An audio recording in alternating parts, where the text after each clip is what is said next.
ഒരു പുതിയ സെഷനിലേക്ക് എല്ലാവരെയും സ്വാഗതം ചെയ്യുന്നു. നമ്മുടെ ഇന്നത്തെ ടോപ്പിക് മാലിന്യ സംസ്കരണം, അതിന്റെ രണ്ടാം ഭാഗമാണ്. ഇതിന്റെ ഫസ്റ്റ് സെഷൻ സാർ നമുക്ക് കഴിഞ്ഞ വീക്കില് എടുത്തു തന്നിരുന്നു. അപ്പൊ അതിന്റെ രണ്ടാം സെഷനാണ് ഇന്ന് സാറ് കമ്പോസ്റ്റിങ്ങിനെ പറ്റി പറഞ്ഞു തരും എന്ന് പറഞ്ഞിരുന്നു. അപ്പം നമുക്ക് അതിനെപ്പറ്റി പറയാനായിട്ട് ഡോക്ടർ ജോഷി വി ചെറിയൻ സാറിനെ നമുക്ക് സ്വാഗതം ചെയ്യാം. Sir please. എല്ലാവർക്കും നമസ്കാരം. നമ്മൾ കഴിഞ്ഞ ഒരാഴ്ച മുമ്പത്തെ ക്ലാസ്സിൽ നമ്മൾ പ്രധാനമായിട്ടും ചർച്ച ചെയ്ത വിഷയം ജൈവ കൃഷിയെ കുറിച്ചായിരുന്നു. എന്താണ് ജൈവ കൃഷി? ജൈവ കൃഷിയിലെ പ്രധാനപ്പെട്ട പ്രകൃതി വിഭവങ്ങൾ എന്തൊക്കെയാണ്?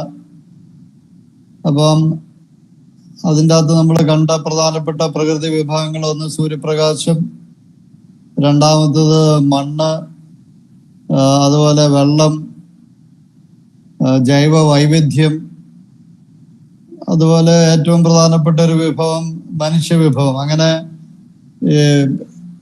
ജൈവ കൃഷിയിൽ നമ്മൾ പ്രധാനമായിട്ടും ഉപയോഗിക്കുന്ന ഈ പ്രധാനപ്പെട്ട വിഭവങ്ങളെ കുറിച്ച് ഓരോന്നിനെ കുറിച്ച് നമ്മൾ എനിക്ക് തോന്നുന്നു അത്യാവശ്യം ഡീറ്റെയിൽ ആയിട്ട് തന്നെ നമ്മൾ കഴിഞ്ഞ ആഴ്ച ചർച്ച ചെയ്തു. അപ്പൊ നമ്മൾ ജൈവ കൃഷിയിൽ ഏറ്റവും കൂടുതൽ നമുക്ക് ഒരു കർഷകൻ എന്നുള്ള നിലയ്ക്ക് നമുക്ക് ഇൻഫ്ലുവൻസ് ചെയ്യാൻ പറ്റിയ അല്ലെങ്കിൽ ഇൻഫ്ലുവൻസ് ചെയ്യേണ്ട ഒരു പ്രധാനപ്പെട്ട വിഭവം എന്ന് പറയുന്നത് മണ്ണാണ്. അപ്പം മണ്ണ് ആരോഗ്യത്തിനെ സംബന്ധിച്ച് ഏറ്റവും പ്രധാനപ്പെട്ട ഒരു ഘടകം എന്ന് പറയുന്നത് മണ്ണിലെ ജൈവാംശമാണ്.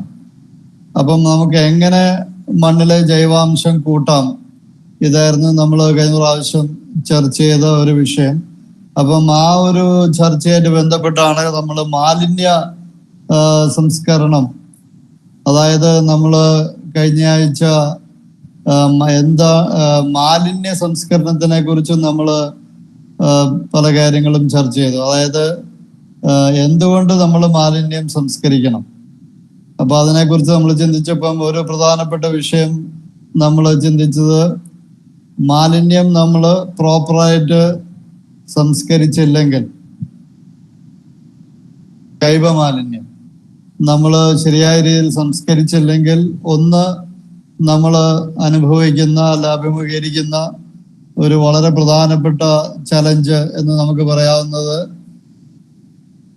കാലാവസ്ഥാ വ്യതിയാനമായിട്ട് ബന്ധപ്പെട്ടാണ്. അതായത് ഹരിതഗൃഹവാതകങ്ങൾ അധികമായിട്ട് ഉൽപ്പാദിപ്പിക്കപ്പെടുകയും, അതായത് മാലിന്യം കത്തിച്ചാലും മാലിന്യം എവിടെയെങ്കിലും കൂട്ടിയിട്ടാലും എല്ലാം നമുക്ക് ഉണ്ടാകുന്ന ഒരു പ്രധാനപ്പെട്ട ഹരിതഗൃഹവാതകമാണ് കാർബൺ ഡൈ ഓക്സൈഡ്, അല്ലെങ്കിൽ കാർബൺ ഡൈ ഓക്സൈഡും മീഥേനും. അതിൻ്റെ അകത്ത് മീഥേൻ എന്ന് പറയുന്ന വാതകം കാർബൺ ഡൈ ഓക്സൈഡിനേക്കാൾ ഏതാണ്ട് 80 to 90 ടൈംസ് കൂടുതൽ അപകടകാരിയാണ്.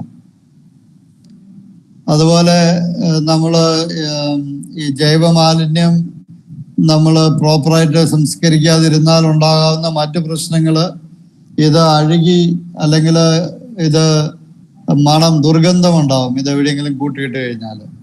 അതുപോലെ ഈ മാലിന്യത്തിൻ്റെ അകത്ത് പലതരത്തിലുള്ള ഈച്ചയും കൊതുകുകളെല്ലാം പെരുകി നമുക്ക് പലതരത്തിലുള്ള അസുഖങ്ങൾ ഉണ്ടാകാൻ സാധ്യതയുണ്ട്. അതുപോലെ ഇങ്ങനെയുള്ള മാലിന്യ കൂമ്പാരത്തിൽ നിന്ന് ലീച്ചേറ്റ് അല്ലെങ്കിൽ മലിനജലം ഒഴുകി വന്ന് നമ്മുടെ കുടിവെള്ളത്തിലും അങ്ങനെയുള്ള എല്ലാ നമ്മുടെ വെള്ളത്തിൻ്റെ സ്രോതസ്സുകളെ മലിനപ്പെടുത്താനുള്ള സാധ്യതയുണ്ട്.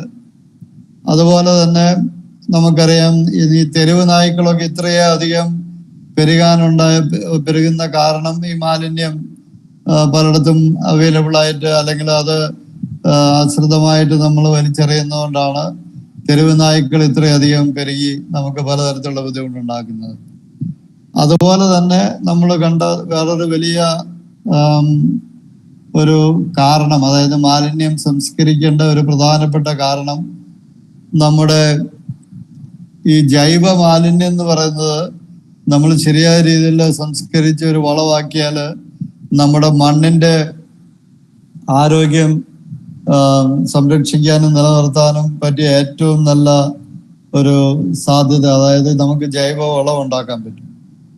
അപ്പൊ ഈ ജൈവ വളം അല്ലെങ്കിൽ ഈ ജൈവ മാലിന്യം സംസ്കരിക്കുക എന്ന് പറഞ്ഞു കഴിഞ്ഞാൽ കമ്പോസ്റ്റ് ചെയ്യുന്ന ആ ഒരു സബ്ജക്റ്റാണ് നമ്മൾ ഇന്ന് കുറച്ച് കൂടുതലായിട്ട് ഡീറ്റെയിൽ ആയിട്ട് നമ്മൾ ചിന്തിക്കാൻ താല്പര്യപ്പെടുന്നത്. അപ്പൊ നമുക്കറിയാം ഈ ജൈവ മാലിന്യം പ്രധാനമായിട്ടും 2 രീതിയിലാണ് കമ്പോസ്റ്റിംഗ് നടക്കുന്നത്. ഒന്ന് എയറോബിക് എന്ന് പറയും. എയറോബിക് എന്ന് പറഞ്ഞു കഴിഞ്ഞാൽ ഓക്സിജന്റെ സാന്നിധ്യത്തിൽ നടക്കുന്ന ഒരു കമ്പോസ്റ്റിംഗ്, അതിനെയാണ് എയറോബിക് കമ്പോസ്റ്റിംഗ് എന്ന് പറയുന്നത്. വേറെ ഒന്ന് ഓക്സിജന്റെ അഭാവത്തിൽ നടക്കുന്ന ഒരു കമ്പോസ്റ്റിംഗ്, അതിനെ അനറോബിക്, ഓക്സിജന്റെ അഭാവത്തിൽ നടക്കുന്ന അനറോബിക് കമ്പോസ്റ്റിംഗ് എന്ന് പറയും. അപ്പൊ ഈ 2 കമ്പോസ്റ്റിങ്ങും തമ്മിലുള്ള വ്യത്യാസം, ഇത് പ്രകൃതിയിൽ പ്രധാനമായിട്ടും നടക്കുന്നത് എയറോബിക് കമ്പോസ്റ്റിംഗ് ആണ്. വളരെ അപൂർവം സിറ്റുവേഷനിൽ മാത്രമേ ഈ അനറോബിക് ആയിട്ടുള്ള കമ്പോസ്റ്റിംഗ് നടക്കുന്നുള്ളൂ.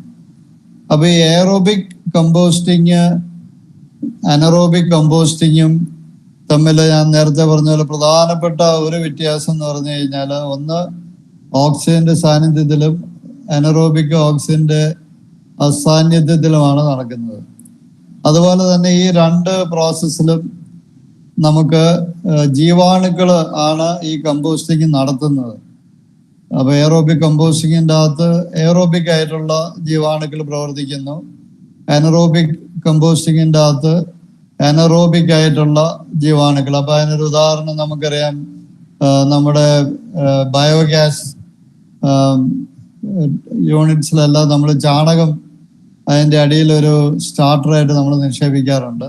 അപ്പൊ ഈ ചാണകത്തിൻ്റെ അകത്തുള്ള അനറോബിക് മൈക്രോബ്സ്, അതിനെ നമ്മൾ വളരെ ടെക്നിക്കലായിട്ട് പറയുകയാണെങ്കിൽ മിഥാനോജനസിസ്, മീഥേൻ ജനറേറ്റ് ചെയ്യുന്ന ഒരു സെറ്റ് ഓഫ് മൈക്രോബ്സ്, ആ മൈക്രോബ്സ് ആണ് അതിൻ്റെ അകത്ത് പ്രവർത്തിക്കുന്നത്. അപ്പൊ അതുകൊണ്ടാണ് നമുക്ക് മീഥേൻ, അതായത് മീഥേന്റെ കെമിക്കൽ ഫോർമുല എന്ന് പറഞ്ഞാൽ CH4, കാർബൺ, ഒരു കാർബൺ ആറ്റവും 4 ഹൈഡ്രജൻ ആറ്റവും കൂടുന്നതാണ് CH4. അപ്പൊ അവിടെ ഓക്സിജൻ ഇല്ല. അപ്പൊ ഓക്സിജൻ ഇല്ലാത്ത സാഹചര്യത്തിൽ കാർബൺ, നമ്മുടെ ജൈവ അംശത്തിലുള്ള കാർബൺ ഹൈഡ്രജനുമായിട്ട് കമ്പൈൻ ചെയ്ത് CH4 ഉണ്ടാവും. അതൊരു ഫ്യൂവൽ ഗ്യാസ്, അതായത് നമുക്ക് കത്തിക്കാൻ പറ്റും. അപ്പൊ അതാണ് അതിന്റെ ഒരു പ്രത്യേകത. അപ്പം ഈ അനറോബിക് പ്രോസസ്സ് നടക്കുന്ന സമയത്ത് തന്നെ അതിന്റെ കൂട്ടത്തില് വേറെ പല ഗ്യാസസും, അതായത് ഹൈഡ്രജൻ സൾഫൈഡ്, അങ്ങനത്തെ വേറെ ചില ഗ്യാസസ്. അപ്പൊ ഈ ഹൈഡ്രജൻ സൾഫൈഡ് വളരെ ഈ ഒരു ചീഞ്ഞ മുട്ടയുടെ സ്മെല്ലാണ്. അതുകൊണ്ടാണ് ഈ അനറോബിക് കമ്പോസ്റ്റിങ് നടക്കുന്നിടത്ത് എപ്പോഴും വളരെ അധികം ദുർഗന്ധം ഉണ്ടാകാനുള്ള സാധ്യതയുള്ളത്. അപ്പൊ അതുപോലെ അതേസമയം എയറോബിക് കമ്പോസ്റ്റിങ് പ്രധാനമായിട്ടും മീഡിയേറ്റ് ചെയ്യുന്ന ഒരുപാട് എയറോബിക് മൈക്രോബ്സ് ഉണ്ട്. ഒരുപാട് മൈക്രോബ്സ് ഉണ്ട്. ഞാൻ അതിന്റെ പേര് ഇതിലേക്ക് പോകുന്നില്ല. അപ്പം ഈ എയറോബിക് മൈക്രോബ്സിന്റെ പ്രവർത്തനം വഴിയായിട്ട് നമുക്ക് ജൈവ വസ്തുക്കള് ആക്ച്വലി ഓക്സിജനുമായിട്ട് കമ്പൈൻ ചെയ്ത് നമുക്ക് കാർബൺ ഡൈ ഓക്സൈഡാണ് ഉണ്ടാകുന്നത്. അപ്പം ഈ കാർബൺ ഡൈ ഓക്സൈഡും കമ്പോസ്റ്റും നമുക്ക് 2 പ്രധാനപ്പെട്ട ഔട്ട്പുട്ട് നമുക്ക് കിട്ടുന്നത്. ഒന്ന് ഈ എയറോബിക് കമ്പോസ്റ്റിംഗ് വഴിയായിട്ട്. അപ്പം ഇതാണ് ഈ 2 കമ്പോസ്റ്റിംഗ് രീതി ചുരുക്കത്തിൽ പറഞ്ഞു കഴിഞ്ഞാൽ. അതായത് എനറോബിക് കമ്പോസ്റ്റിംഗ് കൂടുതൽ സമയം വേണ്ട ഒരു പ്രോസസ്സാണ്, മാസങ്ങളോളം വേണം. അതേസമയം എയറോബിക് കമ്പോസ്റ്റിംഗ് നമ്മൾ എല്ലാ കണ്ടീഷൻസും ഫേവറബിൾ ആണെങ്കിൽ ആഴ്ചകൾക്കുള്ളിൽ തന്നെ കമ്പോസ്റ്റിംഗ് നടക്കാം.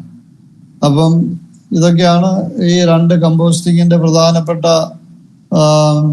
വ്യത്യാസങ്ങൾ നമ്മൾ മനസ്സിലാക്കുന്നത്. ഞാൻ പക്ഷെ നിങ്ങളുമായിട്ട് പങ്കുവെക്കാൻ ആഗ്രഹിക്കുന്നത് പ്രധാനമായിട്ടും എയറോബിക് കമ്പോസ്റ്റിംഗ് എന്ന പ്രോസസ്സിനെ കുറിച്ചാണ്. കാരണം ഞാൻ നേരത്തെ സൂചിപ്പിച്ച പോലെ പ്രകൃതിയിൽ ഏറ്റവും കൂടുതലായിട്ട് നടക്കുന്നത് എയറോബിക് കമ്പോസ്റ്റിംഗ് ആണ്. അത് മാത്രമല്ല, നമുക്ക് മണ്ണിന്റെ ആരോഗ്യം ബലപ്പെടുത്താൻ അല്ലെ പുഷ്ടിപ്പെടുത്താൻ നമുക്ക് ജൈവ വളങ്ങൾ ആവശ്യമുണ്ട്, അല്ലെ കമ്പോസ്റ്റ് ആവശ്യമുണ്ട്. അപ്പൊ ആ കമ്പോസ്റ്റ് നമുക്ക് കിട്ടണമെങ്കിൽ എയറോബിക് കമ്പോസ്റ്റിംഗ് വഴി മാത്രമേ കമ്പോസ്റ്റ് കിട്ടുകയുള്ളൂ. നമുക്ക് അനറോബിക് കമ്പോസ്റ്റിംഗ് വഴി ഞാൻ നേരത്തെ പറഞ്ഞ പോലെ നമുക്ക് മീഥേനും കുറച്ച് സ്ലറി, കുറച്ച് വെള്ളത്തിന്റെ രൂപത്തില് കുറച്ച് സ്ലറിയാണ് നമുക്ക് പ്രധാനമായിട്ടും കിട്ടുന്നത്. അപ്പൊ അതിൻ്റെ അകത്ത് കാർബണിന്റെ അംശം തീരെ ഈ കാർബൺ ഗ്യാസ് ആയിട്ട് വരുന്നതുകൊണ്ട് അത് നമ്മൾ കത്തിക്കുന്ന ഒരു സാഹചര്യത്തിൽ നമുക്ക് ആ കാർബൺ മണ്ണിലേക്ക് എത്തിക്കാൻ നമുക്ക് പറ്റാതെ വരുന്നു. അപ്പൊ മണ്ണിന്റെ ഒരു സമ്പുഷ്ടീകരണം എന്ന് പറയുന്ന ആശയമായിട്ട് ബന്ധപ്പെടുത്തി ജൈവ കൃഷിയായിട്ട് ബന്ധപ്പെടുത്തി നമ്മൾ ചിന്തിക്കുമ്പം നമുക്ക് ഏറ്റവും പ്രധാനമായിട്ട് ചെയ്യേണ്ടത് ഈ എയറോബിക് കമ്പോസ്റ്റിംഗ് ആണ്. അപ്പൊ ഈ എയറോബിക് കമ്പോസ്റ്റിങ്ങിനെ കുറിച്ച് നമ്മൾ ചിന്തിക്കുമ്പോൾ അതിൻ്റെ അകത്ത് പ്രധാനമായിട്ടും 3 തലത്തിലുള്ള ഒരു ഇന്റർവെൻഷൻ നമുക്ക് ചെയ്യേണ്ടതായിട്ടുണ്ട്. ഒന്ന് അതിന്റെ ഭൗതികമായിട്ടുള്ള അല്ലെ ഫിസിക്കൽ ഇന്റർവെൻഷൻ എന്ന് പറയും. അപ്പൊ ഈ ഭൗതികമായിട്ടുള്ള ഇന്റർവെൻഷൻ അല്ലെങ്കിൽ ഈ കമ്പോസ്റ്റിംഗ് ഏറ്റവും എഫിഷ്യന്റ് ആക്കാൻ വേണ്ടിയിട്ട് നമ്മൾ ചെയ്യേണ്ടത് ഈ കമ്പോസ്റ്റ് ചെയ്യാൻ നമ്മൾ ഉപയോഗിക്കുന്ന ആ മെറ്റീരിയലിന്റെ പാർട്ടിക്കിൾ സൈസ് എന്ന് പറയും. അതിന്റെ ആ മെറ്റീരിയലിന്റെ സൈസ് വളരെ പ്രധാനപ്പെട്ടതാണ്. നമുക്ക് സൈസ് കുറയ്ക്കും തോറും അതിന്റെ സർഫസ് ഏരിയ കൂടും. അതിന്റെ ഏരിയ കൂടുന്നതനുസരിച്ച് കൂടുതൽ മൈക്രോബ്സിന് ഒരേ സമയം അവത്തേൽ വർക്ക് ചെയ്യാൻ പറ്റും. അപ്പൊ ഇതാണ് ഒരു പ്രധാനപ്പെട്ട ഒരു സ്റ്റെപ്പ്. അതായത് നമുക്ക് ഈ എയറോബിക് കമ്പോസ്റ്റിംഗ് ചെയ്യാൻ നമ്മൾ ഉദ്ദേശിക്കുന്ന ആ മെറ്റീരിയൽസ് എത്രയധികം സൈസ് റിഡക്ഷൻ നടത്താൻ പറ്റുമോ അത്രയും പെട്ടെന്ന് അതിന്റെ കമ്പോസ്റ്റിങ് മുന്നോട്ട് പോകും. അതുപോലെ തന്നെ എയറോബിക് കമ്പോസ്റ്റിങ്ങിൻ്റെ അകത്ത് നമുക്ക് ഏറ്റവും പ്രധാനമായിട്ടും നമ്മുടെ ഒരു ഇന്റർവെൻഷൻ അല്ലെങ്കിൽ നമ്മളുടെ ഇടപെടൽ ആവശ്യമുള്ള ഒരു മേഖല നമ്മുടെ ഈ കമ്പോസ്റ്റിംഗ് ബെഡിൻ്റെ അകത്ത് നമുക്ക് എയർ വാട്ടർ ബാലൻസ്. നമ്മൾ നേരത്തെ മണ്ണിന്റെ ആരോഗ്യത്തിനെ കുറിച്ച് സംസാരിച്ചപ്പോഴും പറഞ്ഞൊരു കാര്യമാണ് എയർ വാട്ടർ ബാലൻസ്. അപ്പൊ ഈ എയർ വാട്ടർ ബാലൻസ് നമുക്ക് കൃത്യമായിട്ട് ഈ കമ്പോസ്റ്റിംഗ് മിക്സിന്റെ അകത്ത് നമുക്ക് നിലനിർത്താൻ സാധിക്കണം. എങ്കിൽ മാത്രമേ എയറോബിക് കമ്പോസ്റ്റിംഗ് വളരെ എഫിഷ്യന്റ് ആയിട്ട് നമുക്ക് മുന്നോട്ട് കൊണ്ടുപോകാൻ സാധിക്കുള്ളൂ. അപ്പം ഈ എങ്ങനെയാണ് നമുക്ക് ഈ എയർ വാട്ടർ ബാലൻസ് നമ്മൾ മെയിൻറ്റെയിൻ ചെയ്യുന്നത്? അപ്പൊ എയർ വാട്ടർ ബാലൻസ് മെയിൻറ്റെയിൻ ചെയ്യാൻ വേണ്ടിയിട്ട് ആദ്യം തന്നെ നമ്മളുടെ മുമ്പിലുള്ള ഒരു റിക്വയർമെന്റ്, നമ്മൾ ഈ കമ്പോസ്റ്റ് ചെയ്യുന്ന പലതരത്തിലുള്ള ജൈവ വസ്തുക്കളെ നമ്മൾ മിക്സ് ചെയ്യുക. അതായത് ഈ ജൈവ വസ്തുക്കൾ നമ്മൾ മിക്സ് ചെയ്യുക എന്ന് പറയുന്നത് സൈസ് റിഡക്ഷൻ, അതായത് ഷ്രെഡിങ് അല്ലെങ്കിൽ പൾവറൈസിങ് എന്നൊക്കെ പറയുന്ന ചില മെക്കാനിക്കൽ ഇന്റർവെൻഷൻ വഴി അതിന്റെ സൈസ് നമുക്ക് ഓപ്റ്റിമം ആക്കാം.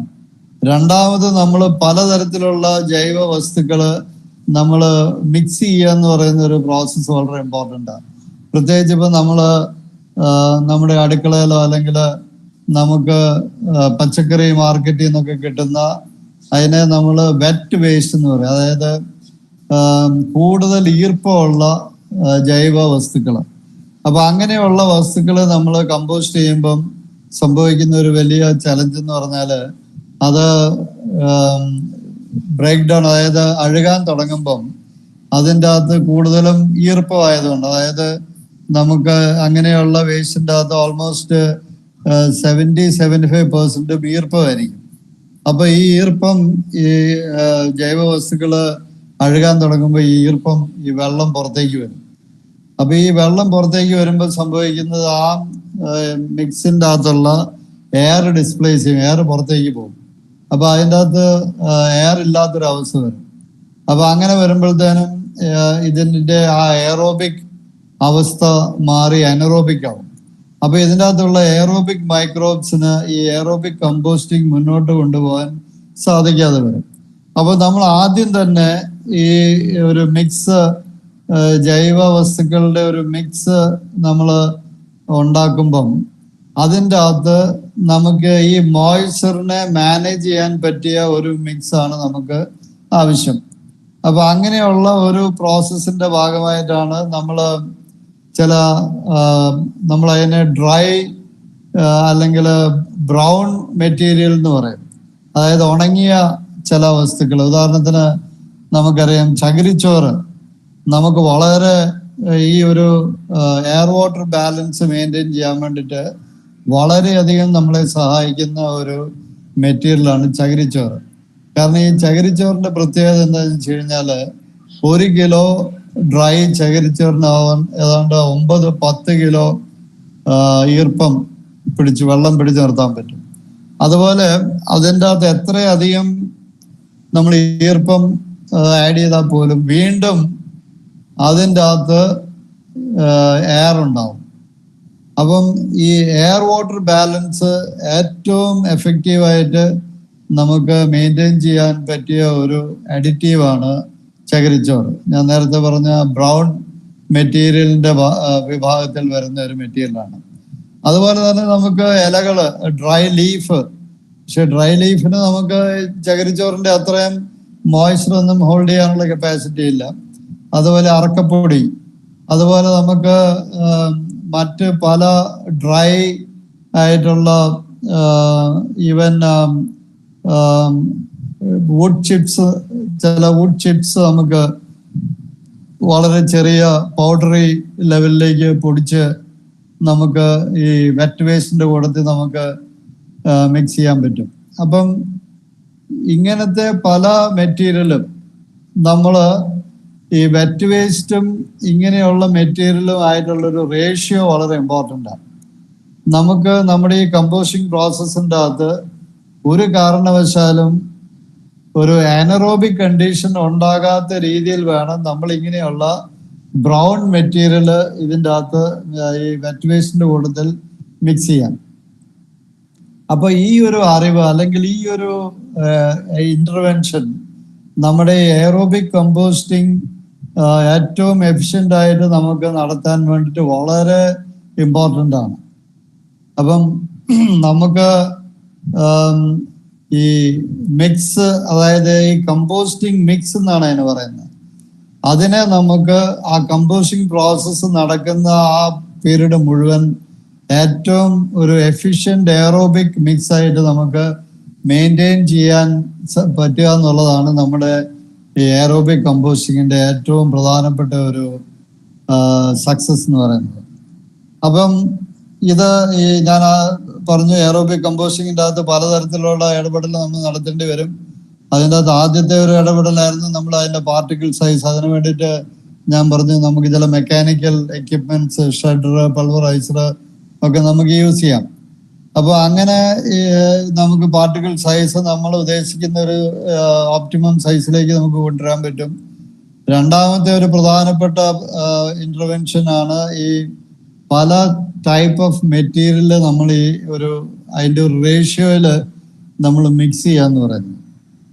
അപ്പൊ വീണ്ടും നമുക്ക് ഇനി നമുക്ക് പ്രധാനമായിട്ടും ഈ എയർ വാട്ടർ ബാലൻസുമായിട്ട് ബന്ധപ്പെട്ട് നമ്മൾ ചിന്തിക്കുന്ന ഒരു കാര്യം, നമ്മുടെ ഈ കമ്പോസ്റ്റിംഗ് പ്രോസസ്സ് അഡ്വാൻസ് ചെയ്യുമ്പം നമുക്കറിയാം ഇതൊരു എക്സോതെർമിക് റിയാക്ഷൻ ആണ്. ഈ എയറോബിക് കമ്പോസ്റ്റിംഗ് എക്സോതെർമിക് റിയാക്ഷൻ എന്ന് പറഞ്ഞു കഴിഞ്ഞാൽ ഇതിന്റെ ഈ റിയാക്ഷൻ ഇതൊരു ഞാൻ പറഞ്ഞതൊരു ഓക്സിഡേഷൻ റിയാക്ഷൻ ആണ്. അതായത് നമ്മുടെ തീ കത്തുക എന്ന് പറയുന്നത് വാസ്തവത്തിൽ ഒരു ഓക്സിഡേഷൻ റിയാക്ഷനാണ്. അപ്പം തീ കത്തുമ്പോൾ നമുക്കറിയാം ചൂടും തീയൊക്കെ ഉണ്ടാവും.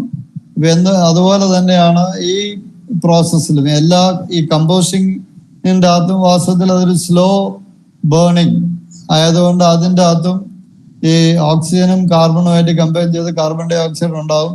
അതിന്റെ കൂട്ടത്തിൽ തന്നെ ഹീറ്റ് ഉണ്ടാവും. അങ്ങനെ നമ്മുടെ ഈ കമ്പോസ്റ്റിംഗ് ബെഡ് നന്നായിട്ട് ചൂടാവും. അതിന്റെ ടെമ്പറേച്ചർ നല്ല ആക്റ്റീവ് കമ്പോസ്റ്റിംഗ് ഒക്കെ നടക്കുന്ന ഒരു മിക്സ് ആണെങ്കിൽ അതിന്റെ ടെമ്പറേച്ചർ ചിലപ്പം 60-70 ഡിഗ്രിയിലോട്ടൊക്കെ പോകും. അപ്പൊ അതും നമുക്ക് വളരെ ഇമ്പോർട്ടൻ്റ് ആണ്. കാരണം ആ ഒരു ടെമ്പറേച്ചറിലേക്ക്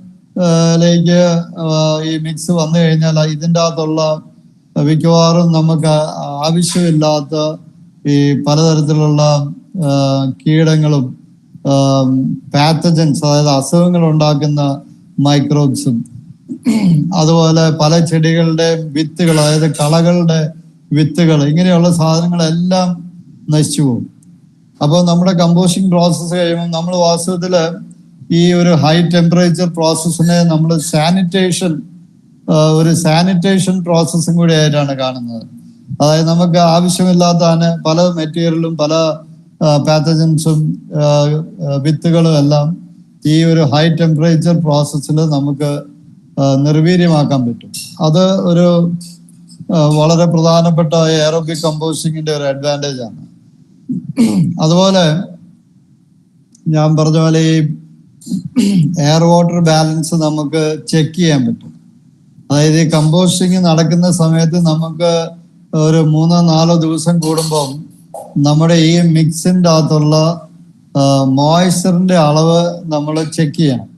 അപ്പൊ അത് ചെക്ക് ചെയ്യുന്ന എങ്ങനെയാണെന്ന് വെച്ച് കഴിഞ്ഞാൽ നമ്മള് ഒരു ഗ്ലൗസ് എല്ലാം ഇട്ടിട്ട് നമ്മുടെ ഈ ബെഡിന്റെ അകത്തേക്ക് നമ്മുടെ കൈ ഇട്ട് ആ ബെഡിന്റെ ഏതാണ്ട് മിഡിൽ പോർഷനിൽ നിന്ന് നമ്മൾ ഒരു പിടി ഈ മിക്സ് നമ്മൾ കയ്യിലെടുത്ത് നന്നായിട്ട് പിഴിയണം.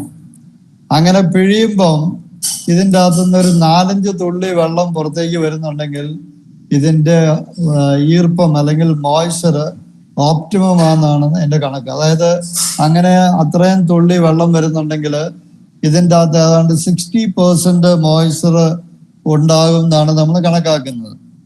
അപ്പൊ ഇതാണ് നമ്മൾ ഈ എയർ വാട്ടർ ബാലൻസുമായിട്ട് ബന്ധപ്പെട്ടുള്ള ഒരു പ്രധാനപ്പെട്ട ഒരു അറിവ്. ഇനി നമ്മൾ ഈ എയറോബിക് കമ്പോസ്റ്റിങ് നമ്മൾ നടത്തുന്ന സാഹചര്യത്തില് നമുക്ക് ഇത് ഒരു കണ്ടെയ്നറിൻ്റെ അകത്തോ ഈ മിക്സർ കണ്ടെയ്നറിൻ്റെ അകത്തോ ഇട്ട് വെക്കാം, അല്ലെങ്കിൽ വെറുതെ ഒരു ബെഡായിട്ട് നമുക്ക് ലേ ചെയ്യാം. അപ്പം ഏത് മെത്തേഡിലാണെങ്കിലും ഈ കമ്പോസ്റ്റിങ് നമ്മൾ നടക്കുന്ന സമയത്ത് ഇതിൻ്റെ അകത്ത് ചൂട് കാരണം ഇതിൻ്റെ അകത്തുള്ള ഈർപ്പം ആവിയായിട്ട് മുകളിലേക്ക് പോകും.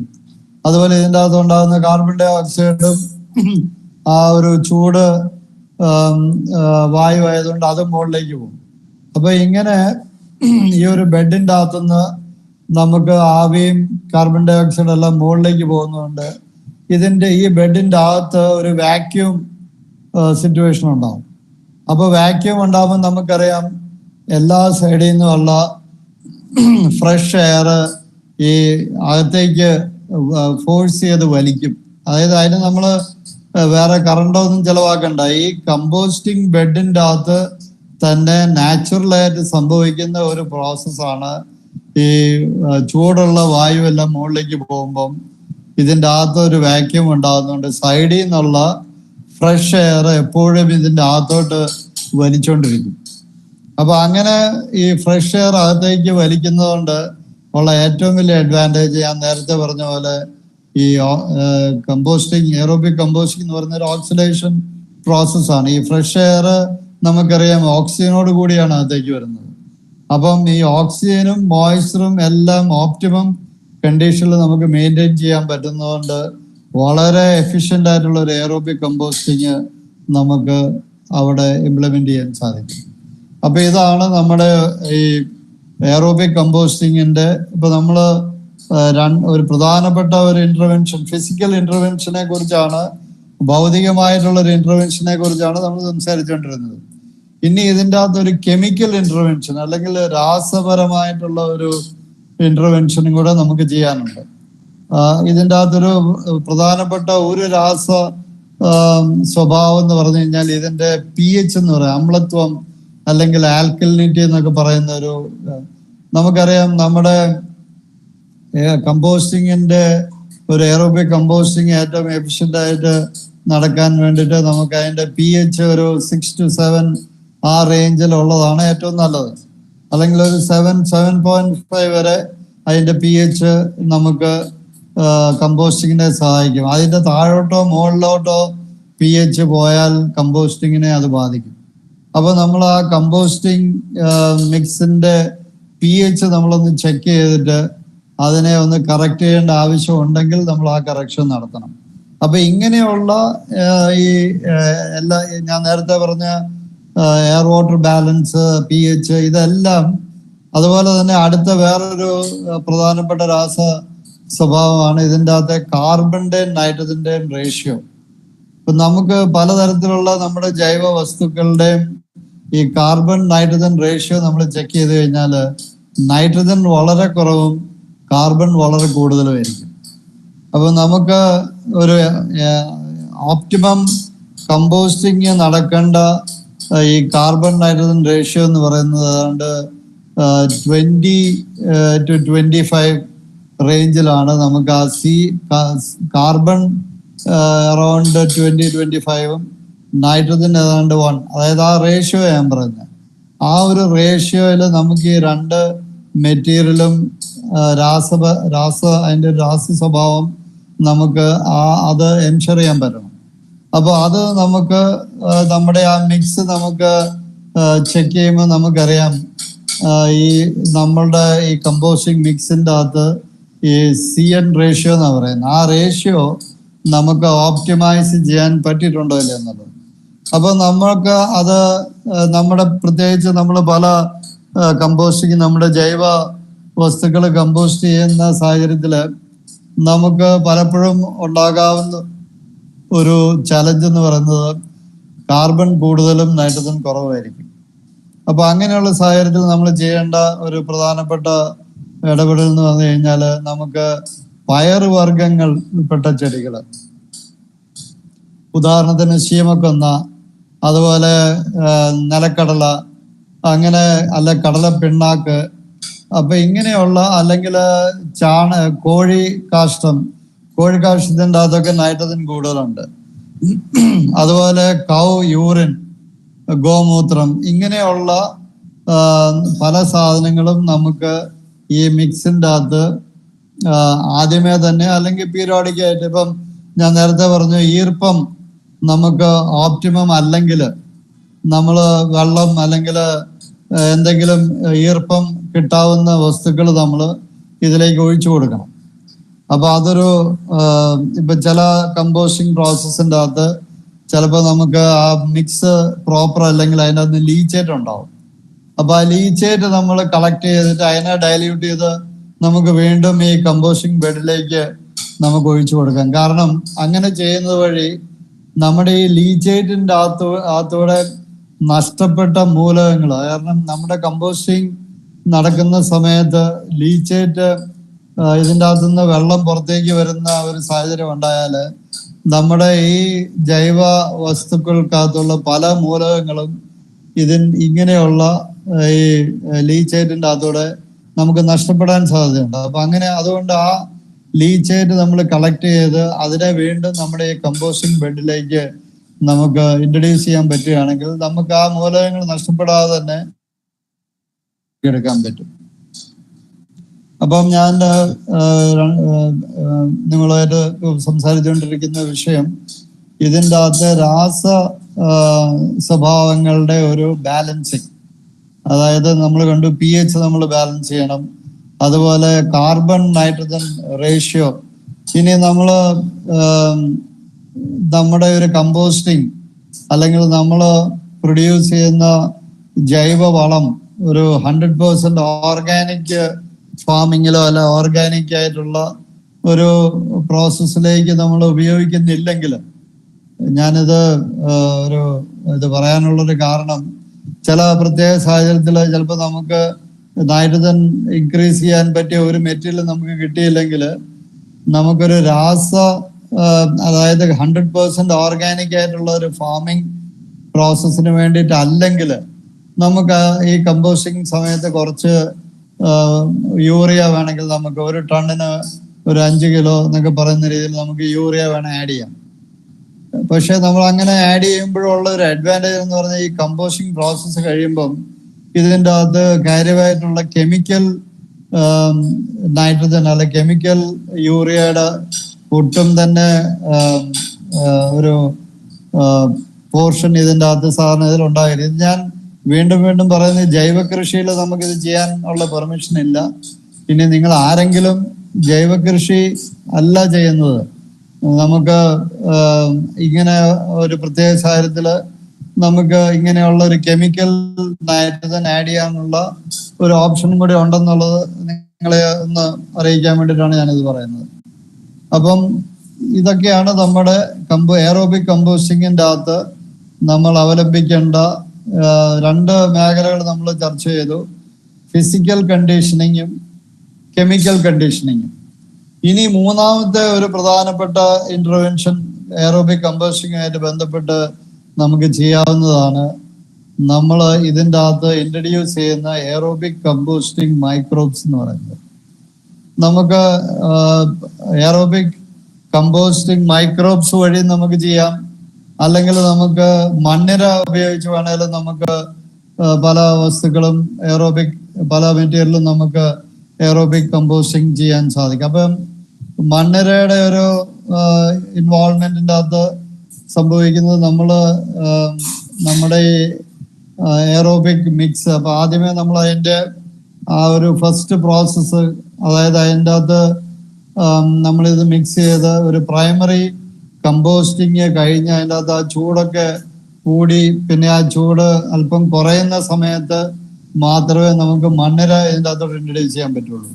അപ്പൊ അങ്ങനെ നമ്മൾ മണ്ണിര ഇൻട്രൊഡ്യൂസ് ചെയ്ത് വേണം നമുക്ക് ഈ ജൈവ വസ്തുവിനെ ഒരു വെർമി കമ്പോസ്റ്റ് ആയിട്ട് വേണമെങ്കിലും നമുക്ക് കൺവേർട്ട് ചെയ്തെടുക്കാൻ പറ്റും.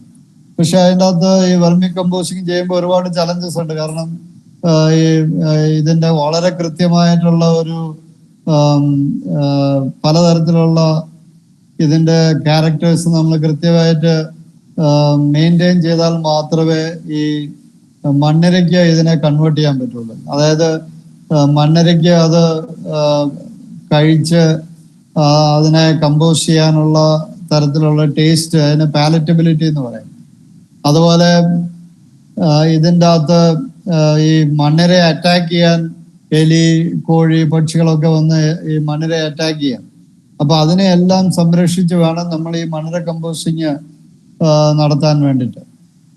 ഇനി നമുക്ക് വേറൊരു ജൈവ കമ്പോസ്റ്റിംഗ് സാധ്യത എന്ന് പറഞ്ഞു കഴിഞ്ഞാൽ നമുക്ക് ഇതിൻ്റെ അകത്ത് ജീവാണുക്കളെ എയറോബിക് ആയിട്ട് എഫിഷ്യൻ്റ് ആയിട്ട് കമ്പോസ്റ്റ് ചെയ്യുന്ന ജീവാണുക്കളെ നമുക്ക് ഇൻട്രൊഡ്യൂസ് ചെയ്യാം.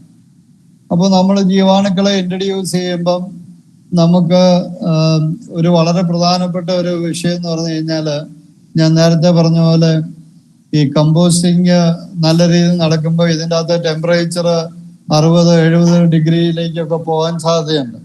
അപ്പോൾ നമ്മൾ ഇൻട്രൊഡ്യൂസ് ചെയ്യുന്ന മൈക്രോബ് അറ്റ്ലീസ്റ്റ് അതിൻ്റെ ഒരു പോർഷൻ ഇങ്ങനെയുള്ള വളരെ ഹൈ ടെമ്പറേച്ചർ വിത്ത്സ്റ്റാൻഡ് ചെയ്യാൻ പറ്റിയ മൈക്രോബ്സ്, അതിനെ നമ്മൾ തെർമോഫിലിക് മൈക്രോബ്സ് എന്ന് പറയും.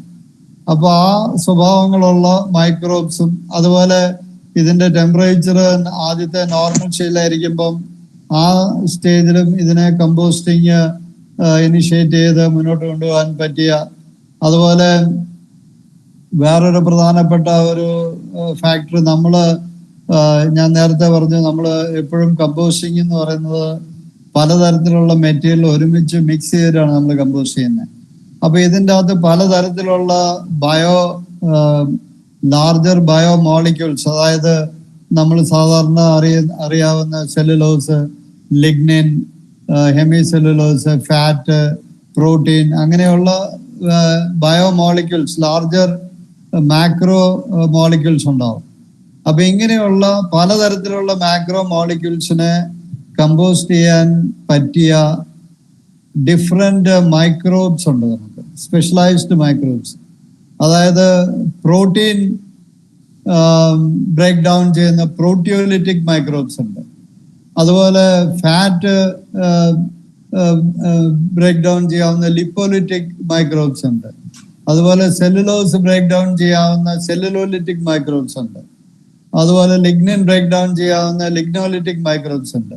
അപ്പോൾ നമ്മൾ എപ്പോഴും ഒരു മൈക്രോബിയൽ ഇന്റർവെൻഷൻ നടത്തുക എന്ന് പറഞ്ഞു കഴിഞ്ഞാൽ വാസ്തവത്തിൽ നമ്മൾ ഇങ്ങനെയുള്ള പല ടൈപ്പ് ഓഫ് മൈക്രോബ്സിന്റെ ഒരു കൺസോർഷ്യം, അതിന്റെ ഒരു കൂട്ടായ്മയാണ് നമ്മൾ ഈ കമ്പോസ്റ്റിങ്ങിന് വേണ്ടിയിട്ട് നമ്മൾ ഉപയോഗിക്കുന്നത്.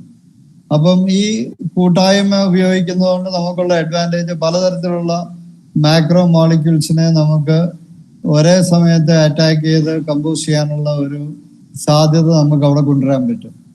അപ്പൊ ഇതാണ് നമ്മുടെ ഈ എയറോബിക് കമ്പോസ്റ്റിങ്ങിന്റെ അകത്ത് നമ്മൾ പ്രധാനപ്പെട്ട ചില ഇന്റർവെൻഷൻസ് ഞാൻ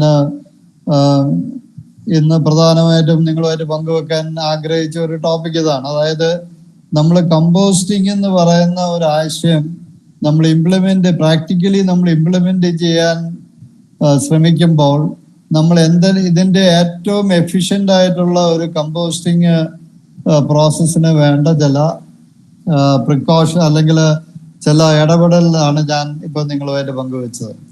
അപ്പൊ നമ്മൾ ഇതിൻ്റെ അകത്ത് ഈ കമ്പോസ്റ്റിങ് നമ്മൾ ചെയ്യുന്നതിന് ഞാൻ ഈ പറയുന്ന കാര്യങ്ങൾക്കൊക്കെ മുമ്പായിട്ട് വാസ്തവത്തിൽ നമ്മൾ ചെയ്യേണ്ട വേറൊരു പ്രധാനപ്പെട്ട കാര്യമുണ്ട്. അതായത് നമ്മുടെ ഈ ജൈവ വസ്തുക്കളെ നമ്മൾ സെഗ്രിഗേറ്റ് ചെയ്യാന്ന് പറയും. പ്രത്യേകിച്ച് നമ്മളൊരു മുനിസിപ്പൽ വേസ്റ്റ് കോണ്ടെക്സ്റ്റിലാണ് സംസാരിക്കുന്നതെങ്കിൽ അവിടെ നമുക്കറിയാം ജൈവ മാലിന്യം ഉണ്ടാവും, അജൈവ മാലിന്യങ്ങളും ഉണ്ടാവും. അതായത് പ്ലാസ്റ്റിക്, അങ്ങനെ പെട്ടെന്ന് നമുക്ക് കമ്പോസ്റ്റ് ചെയ്യാൻ പറ്റാത്ത പലതരത്തിലുള്ള മെറ്റീരിയൽസ് ഉണ്ടാവും. അപ്പം ഈ അജൈവ മാലിന്യങ്ങൾ നമ്മൾ ഈ ജൈവ മാലിന്യത്തിന്റെ കൂട്ടത്തിൽ നമുക്ക് മിക്സ് ചെയ്യാൻ സാധിക്കില്ല. കാരണം അങ്ങനെ മിക്സ് ചെയ്യുമ്പം നമുക്ക് ഈ അജൈവ മാലിന്യം കമ്പോസ്റ്റ് ആകാത്തതുകൊണ്ട് അത് ആ കമ്പോസ്റ്റിംഗ് പ്രോസസ്സിനെ ഞാൻ നേരത്തെ പറഞ്ഞ എയർ വാട്ടർ ബാലൻസിന്റെ എയർ മൂവ്മെന്റിനെയും എല്ലാം തടസ്സപ്പെടുത്തും. അപ്പൊ ഇങ്ങനെയുള്ള ഒരു സാഹചര്യം നമ്മൾ കണക്കിലെടുത്ത് നമ്മൾ സെഗ്രിഗേഷൻ എന്ന് പറയുന്ന അതായത് അങ്ങനെ പലതരത്തിലുള്ള കമ്പോസ്റ്റ് ചെയ്യാത്ത മെറ്റീരിയൽ വരാൻ സാധ്യതയുണ്ടെങ്കിൽ അതിനെ ആദ്യം തന്നെ നമ്മൾ മാറ്റിക്കളയണം. അപ്പൊ അങ്ങനെയുള്ള ഒരു പ്രോസസ്സ് നമുക്ക് വളരെ ഈ കമ്പോസ്റ്റിംഗ് ആരംഭിക്കുന്നതിന് മുമ്പ് തന്നെ നമ്മൾ ശ്രദ്ധിക്കേണ്ട ഒരു കാര്യമാണ്. അതുപോലെ ഈ കമ്പോസ്റ്റിംഗ് കൂടുതൽ എഫിഷ്യന്റ് ആക്കാൻ വേണ്ടിയിട്ട് നമുക്ക് ചെയ്യാവുന്ന ഒരു കാര്യം, ഈ കമ്പോസ്റ്റിംഗ് പ്രോസസ്സ് നടക്കുന്ന സമയത്ത് ചിലപ്പോൾ നമ്മൾ നല്ല ഒരു എഫിഷ്യന്റ് എയറോബിക് കമ്പോസ്റ്റിംഗ് പ്രോസസ്സ് ചിലപ്പോൾ ഒരു 30 മുതൽ ഒരു 40-45 ദിവസം വരെ ചിലപ്പോൾ അത് നീണ്ടു നിൽക്കാം. അത് ഡിപ്പെൻഡിങ് ഓൺ പലതരത്തിലുള്ള ആ മെറ്റീരിയൽ, നമ്മൾ ഉപയോഗിക്കുന്ന മെറ്റീരിയലിനെയൊക്കെ ആശ്രയിച്ചിരിക്കുന്നത്. കൂടുതൽ വുഡി മെറ്റീരിയലൊക്കെ ആണെങ്കിൽ കൂടുതൽ സമയമെടുക്കും. നമുക്ക് ഈ കമ്പോസ്റ്റിംഗ് പ്രോസസ്സിനെ നമുക്ക് വീണ്ടും ആക്സിലറേറ്റ് ചെയ്യാവുന്ന ചില ഇന്റർവെൻഷൻ. ഒന്ന്, നമുക്കിത് ടേൺ ചെയ്യാം. ഈ കമ്പോസ്റ്റ് മിക്സിനെ നമുക്ക് പലതരത്തിലുള്ള പ്രോസസ്സിൽ, അതായത് ചിലപ്പം നമുക്ക് നമ്മുടെ സ്പെയ്ഡ് അല്ലെങ്കിൽ തൂമ്പ വെച്ച് വേണമെങ്കിൽ നമുക്ക് ഇളക്കാം. അല്ലെങ്കിൽ നമുക്കറിയാം ഇന്ന് മെക്കാനിക്കൽ ആയിട്ടുള്ള ചില മെഷീൻസ് ഉപയോഗിച്ച് നമുക്ക് ഈ ബെഡ് ടേൺ ചെയ്യാം. അങ്ങനെ ടേൺ ചെയ്യുമ്പോഴുള്ള ഏറ്റവും വലിയ അഡ്വാൻറ്റേജ് വെച്ച് കഴിഞ്ഞാൽ ഇതിൻ്റെ അകത്ത് എയറേഷൻ കുറച്ചുകൂടെ എല്ലായിടത്തും ഒരുപോലെ ഈവനായിട്ട് എയറേഷൻ കിട്ടും. അതുപോലെ മോയ്സ്ചറും ഈ ടേണിങ് വഴി മോയ്സ്ചർ കുറച്ചുകൂടെ ഈവൻ ആവും. അപ്പൊ ചില സ്ഥലത്ത് മോയ്സ്ചർ കൂടുതലും ചിലയിടത്ത് കുറവുണ്ടെങ്കിൽ അങ്ങനെയുള്ള മോയ്സ്ചർ ബാലൻസിങ്ങിനെ നമുക്ക് ഈ ഒരു ടേണിങ് വഴി നമുക്ക് എഫക്റ്റീവായിട്ട് ഇംപ്രൂവ് ചെയ്യാം. അതുപോലെ തന്നെ നമുക്ക് ചെയ്യാവുന്ന വേറൊരു പ്രധാനപ്പെട്ട ആക്സിലറേഷൻ, അതായത് കമ്പോസ്റ്റ് ആക്സിലറേറ്റ് ചെയ്യാവുന്ന ഒരു പ്രോസസ്സാണ്. നമുക്ക് ഇതിൻ്റെ അകത്തോട്ട് എയർ ഫോഴ്സ് ചെയ്ത് എയർ അടിച്ചു കയറ്റാം ഈ കമ്പോസ്റ്റിംഗ്. അല്ലെങ്കിൽ എയർ ഈസി ആയിട്ട് കടന്നു പോകാവുന്ന രീതിയിൽ നമുക്ക് ചില പൈപ്പിംഗ് PVC പൈപ്പിൽ ഹോൾസ് ഇട്ട് നമുക്ക് വേണമെങ്കിൽ വെർട്ടിക്കലായിട്ട് അല്ല ഹൊറിസോണ്ടലായിട്ടൊക്കെ ഈ ബെഡിൻ്റെ അകത്ത് നമുക്ക് ഇൻട്രൊഡ്യൂസ് ചെയ്യാൻ പറ്റും. അങ്ങനെ ഇതിൻ്റെ അകത്ത് എയറേഷനെ നമുക്ക് വീണ്ടും കൂട്ടാൻ പറ്റും. അതുപോലെ നമ്മൾ ഇങ്ങനത്തെ ആർട്ടിഫിഷ്യൽ ആയിട്ടുള്ള എയറേഷൻ ടേണിംഗ് പ്രോസസ് ഒന്നും നമുക്ക് ചെയ്യാൻ പറ്റുകയില്ലെങ്കിൽ നമുക്ക് ഏറ്റവും ഓപ്റ്റിമം ആയിട്ടുള്ള ഒരു ഈ കമ്പോസ്റ്റ് ബെഡിന്റെ സൈസ് എന്ന് പറഞ്ഞു കഴിഞ്ഞാൽ ഒരു 3 അടി ഹൈറ്റ്, ഒരു 5 അല്ലെ ഒരു 6 അടി വിഡ്ത്ത്, ലെങ്ത് നമുക്ക് എത്ര വേണേലും നമ്മുടെ കൺവീനിയൻസ് അനുസരിച്ച് നമുക്ക് മെയിൻറ്റെയിൻ ചെയ്യാം. അപ്പം ഇങ്ങനെയുള്ള ചില ഇന്റർവെൻഷൻസ് നമുക്ക് ഈ കമ്പോസ്റ്റിംഗ് പ്രോസസ്സിനെ നമുക്ക് കൂടുതൽ പെട്ടെന്ന് എഫിഷ്യൻ്റ് ആയിട്ട് ചെയ്യാൻ സഹായിക്കുന്നതാണ്. ഇനി നമുക്ക് ഈ നമ്മുടെ പല തരത്തിലുള്ള അല്ലെങ്കിൽ പല സിറ്റുവേഷൻസിലുള്ള കമ്പോസ്റ്റിങ്ങിനെ കുറിച്ച് നമുക്ക് ജസ്റ്റ് ഒന്ന് ബ്രീഫായിട്ട് നമുക്ക് ചിന്തിക്കാം. അതായത് നമ്മൾ മാലിന്യ സംസ്കരണവുമായിട്ട് ബന്ധപ്പെട്ട് നമ്മൾ ഈ കമ്പോസ്റ്റിങ്ങിനെ കുറിച്ച് ചിന്തിക്കുമ്പം നമുക്കറിയാം നമ്മുടെ ഒരു കമ്പോസ്റ്റ് ചെയ്യപ്പെടേണ്ട മേഖല എന്ന് പറഞ്ഞാൽ നമ്മുടെ തന്നെ വീടുകളാണ്. നമ്മുടെ വീടുകളിൽ നമ്മുടെ കിച്ചണിൽ നിന്ന് നമ്മൾ ജനറേറ്റ് ചെയ്യുന്ന ജൈവ വസ്തുക്കൾ, അതിൻ്റെ അകത്ത് നമ്മൾ കുക്ക് ചെയ്യാൻ ഉപയോഗിക്കുന്ന പച്ചക്കറിയുടെ വേസ്റ്റ് ഉണ്ടാവും, നമ്മൾ ഭക്ഷണം കഴിച്ചിട്ട് വരുന്ന വേസ്റ്റ് ഉണ്ടാവും, നമ്മുടെ മീനോ അങ്ങനെ നോൺ വെജിറ്റേറിയൻ ഫുഡ് നമ്മൾ കഴിക്കുന്നുണ്ടെങ്കിൽ അതിൻ്റെതായിട്ടുള്ള ചില വേസ്റ്റുകൾ ഉണ്ടാകാം. അപ്പം അതുപോലെ മുട്ട തൊണ്ട്, പഴത്തൊലി, അങ്ങനെയുള്ള പലതരത്തിലുള്ള നമ്മുടെ വീട്ടിലെ നമ്മുടെ കിച്ചൻ്റെ അകത്ത് നമ്മൾ ജനറേറ്റ് നമ്മുടെ ഡേ ടു ഡേ ആയിട്ടുള്ള പ്രോസസ്സിൽ ജനറേറ്റ് ചെയ്യുന്ന വേസ്റ്റുകളുണ്ട്, അല്ലെങ്കിൽ ജൈവ മാലിന്യങ്ങളുണ്ട്. അപ്പൊ ഇങ്ങനെയുള്ള ജൈവ മാലിന്യത്തിനെ നമുക്ക് വീട്ടിൽ വെച്ച് തന്നെ നമുക്ക് ഒരു തരത്തിലുള്ള ബുദ്ധിമുട്ടും ഇല്ലാതെ നമുക്ക് വേണമെങ്കിൽ കമ്പോസ്റ്റ് ചെയ്യാം. അപ്പൊ അതിന് ഉള്ള ഏറ്റവും എഫക്റ്റീവ് ആയിട്ടുള്ള ഒരു എയറോബിക് കമ്പോസ്റ്റിംഗ് ഞാൻ വീണ്ടും ഇത് നമ്മൾ വീടുകളിൽ ഇങ്ങനെയുള്ള ജൈവ മാലിന്യം നമുക്കറിയാം ഇപ്പൊ വീട്ടിൽ വെക്കാവുന്ന ബയോഗ്യാസ് യൂണിറ്റ്സ് ഉണ്ട്, അല്ലെങ്കിൽ അതുപോലത്തെ എയറോബിക് കമ്പോസ്റ്റിംഗ് നടത്താവുന്ന പല സംവിധാനങ്ങളുണ്ട്.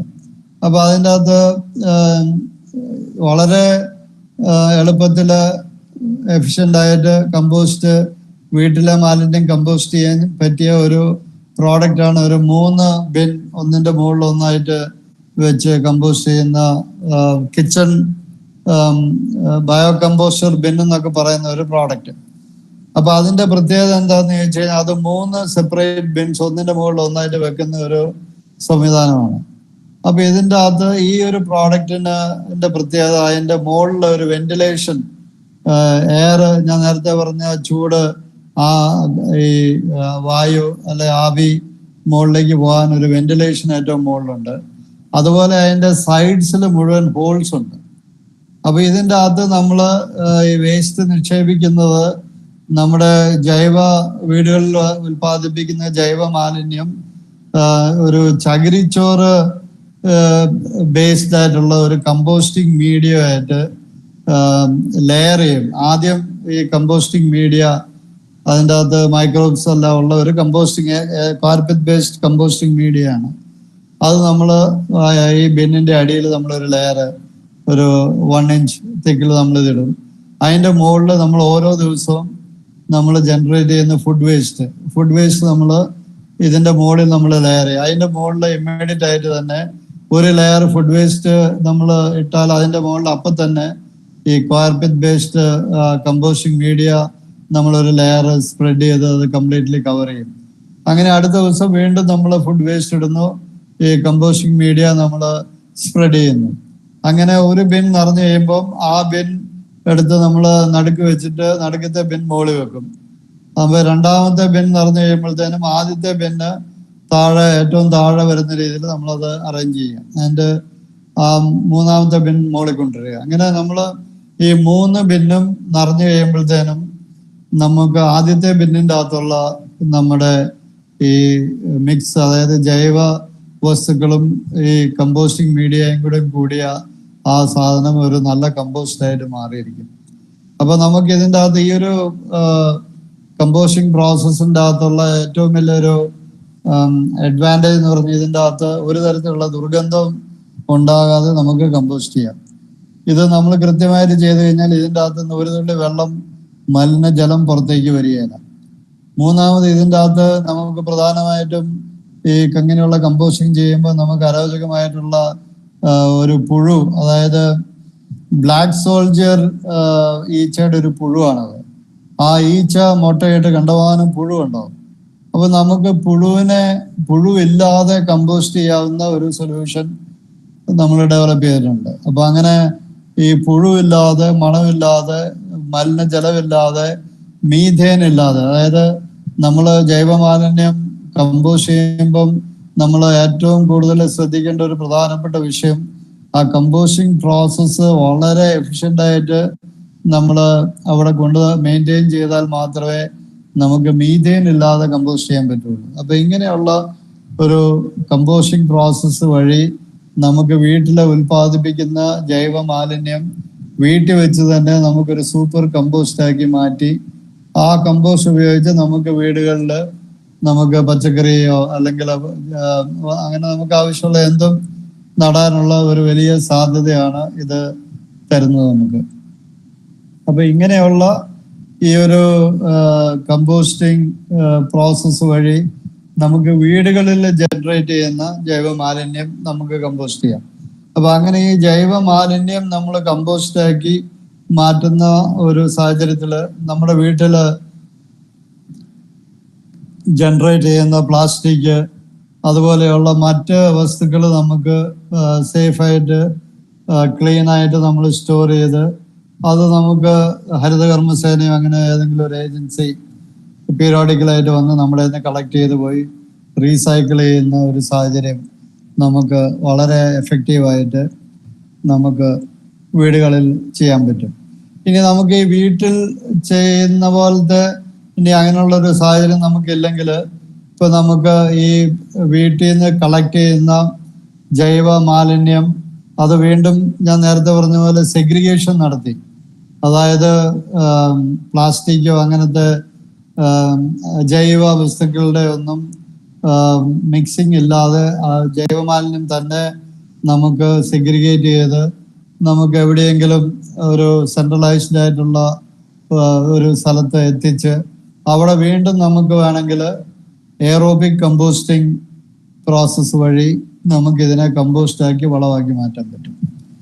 അപ്പൊ അങ്ങനെ ഉൽപ്പാദിപ്പിക്കുന്ന വളം നമുക്ക് കൃഷിക്കാർക്ക് നല്ല ക്വാളിറ്റി വളം നമുക്ക് ഉണ്ടാക്കി അത് കർഷകർക്ക് കൊടുക്കാൻ പറ്റും. അപ്പൊ നമുക്ക് ഇങ്ങനെയുള്ള അതുപോലെ മാർക്കറ്റിൽ നിന്ന് നമുക്കറിയാം പലതരത്തിലുള്ള പച്ചക്കറി വേസ്റ്റ്, അതുപോലെ ഇറച്ചി, കോഴി കടകളിൽ നിന്നുള്ള കോഴി സ്ലോട്ടർ ചെയ്യുന്ന വേസ്റ്റ്, അപ്പൊ ഇങ്ങനെയുള്ള പലതരത്തിലുള്ള മാർക്കറ്റിൽ അല്ലെങ്കിൽ ഹോട്ടലിൽ നിന്ന് ജനറേറ്റ് ചെയ്യുന്ന ഫുഡ് വേസ്റ്റ്, അപ്പൊ അങ്ങനെയുള്ള ചില വേസ്റ്റുകള് പശുവിനോ പന്നിക്കോ ഒക്കെ തീറ്റയായിട്ട് നമുക്ക് കൊടുക്കാൻ പറ്റുകയാണെങ്കിൽ അങ്ങനെ അത് കൊടുക്കുന്നത് നല്ലതായിരിക്കും. ഇനി അത് അങ്ങനെ കൊടുക്കാനുള്ള സാഹചര്യം ഇല്ലെങ്കിൽ നമുക്ക് അതിനെ വീണ്ടും കമ്പോസ്റ്റ് ചെയ്യാൻ പറ്റും. ഇപ്പം അങ്ങനെയുള്ള ബൾക്ക് കമ്പോസ്റ്റിങ്ങിനും നമുക്ക് വളരെ എഫക്റ്റീവ് ആയിട്ടുള്ള സൊല്യൂഷൻസ് നമ്മൾ ഡെവലപ്പ് ചെയ്തിട്ടുണ്ട്. അപ്പൊ ഇതിൻ്റെ അകത്തെല്ലാം പ്രധാനമായിട്ടും ഞാൻ നേരത്തെ സൂചിപ്പിച്ച ഈ 3 അല്ലെങ്കിൽ എയറോബിക് കമ്പോസ്റ്റിങ്ങിൻ്റെ അകത്ത് നമ്മൾ ചെയ്യേണ്ട ആ ബേസിക് ഇടപെടലുകളെല്ലാം നമ്മൾ അതിൻ്റെ അകത്ത് ചെയ്യേണ്ടി വരും. അപ്പൊ അതുപോലെ നമുക്ക് കൃഷിയിടത്തിൽ നമുക്കുള്ള എല്ലാ തരത്തിലുള്ള ജൈവ വസ്തുക്കള്, ഉദാഹരണത്തിന് നമ്മുടെ പലതരത്തിലുള്ള തെങ്ങാണെങ്കിൽ തെങ്ങിന്റെ ഓല, അതുപോലെ തെങ്ങിൽ നിന്ന് കിട്ടുന്ന പല ജൈവ വസ്തുക്കള്, കരികല, നമ്മുടെ ഒരു വീടിന് ചുറ്റും മരങ്ങളൊക്കെ ഉണ്ടെങ്കിൽ ആ കരികല, അങ്ങനെയുള്ള സാധനങ്ങള് ഇതെല്ലാം നമുക്ക് കമ്പോസ്റ്റ് ആക്കി നമുക്ക് വളമാക്കി നമുക്ക് നമ്മുടെ മണ്ണിന്റെ ജൈവാംശം കൂട്ടാൻ പറ്റും. അപ്പൊ നമ്മൾ ഈ ഒരു പ്രോസസ്സ് വഴി പ്രധാനമായിട്ടും നമ്മൾ ഉദ്ദേശിക്കുന്നത് നമ്മുടെ മണ്ണിന്റെ ജൈവാംശം കൂട്ടുക എന്നുള്ളതാണ്.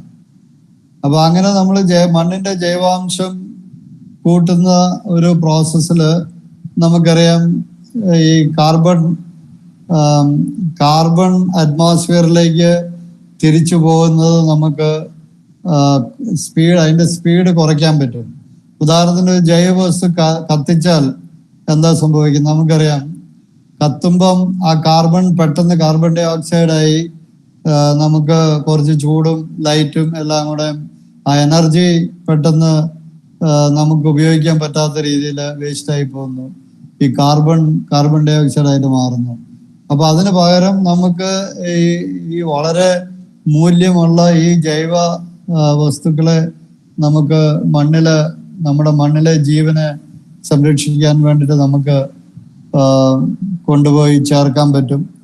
അപ്പൊ ഇതൊക്കെയാണ് നമ്മുടെ ഈ എങ്ങനെ കമ്പോസ്റ്റ് ചെയ്യാം എന്നുള്ള ഒരു വിഷയവുമായിട്ട് ബന്ധപ്പെട്ടുള്ള പ്രധാനപ്പെട്ട ചില ചിന്തകൾ. അപ്പൊ എനിക്ക് തോന്നുന്നു ഇന്ന് വീണ്ടും നമ്മുടെ സമയം ഏതാണ്ട് തീരാറായി. അപ്പൊ നമുക്ക് ഞാൻ ഇന്ന് പറഞ്ഞതിനെ കുറിച്ച് എന്തെങ്കിലുമൊക്കെ സംശയങ്ങളുണ്ടെങ്കിൽ നമുക്ക് ആ സംശയത്തിലേക്ക് കിടക്കാം. Good evening sir. Good evening sir. ഈ രാസപരമായ ഇന്റർവെൻഷൻ സാർ പറഞ്ഞത് pH അതെങ്ങനെ നമുക്ക് ടെസ്റ്റ് ചെയ്യാൻ പറ്റും സാർ?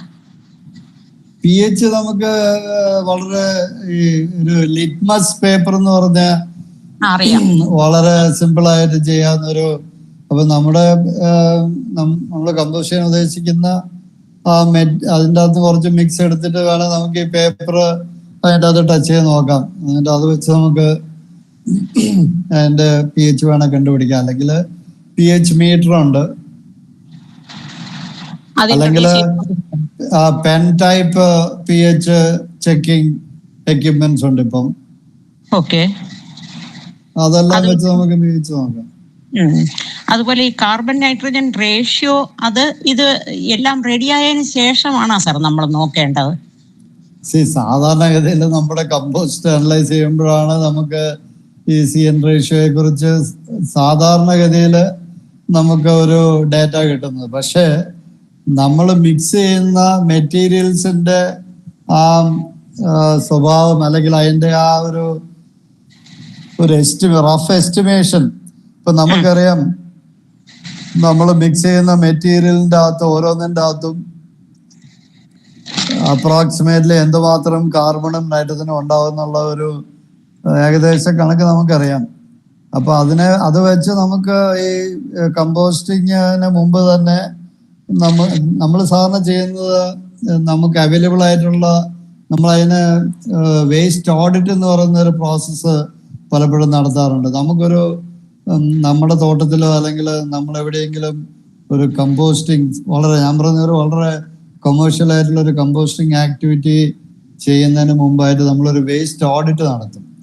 വേസ്റ്റ് ഓഡിറ്റ് നടത്തി ആ പ്രദേശത്ത് അവൈലബിൾ ആയിട്ടുള്ള എല്ലാ ടൈപ്പ് ഓഫ് വേസ്റ്റും, അതായത് ജൈവ അല്ലെങ്കിൽ വെജ്, നോൺ വെജ്, അങ്ങനെ എല്ലാ വേസ്റ്റിനെ കുറിച്ചും നമ്മളൊരു പഠനം നടത്തി എന്നിട്ടാണ് നമ്മുടെ ഈ മിക്സ് അത് ഏതൊക്കെ മെറ്റീരിയൽ ഏത് റേഷ്യോയിൽ നമ്മൾ മിക്സ് ചെയ്യണം എന്നുള്ളത് തീരുമാനിക്കുന്നത്.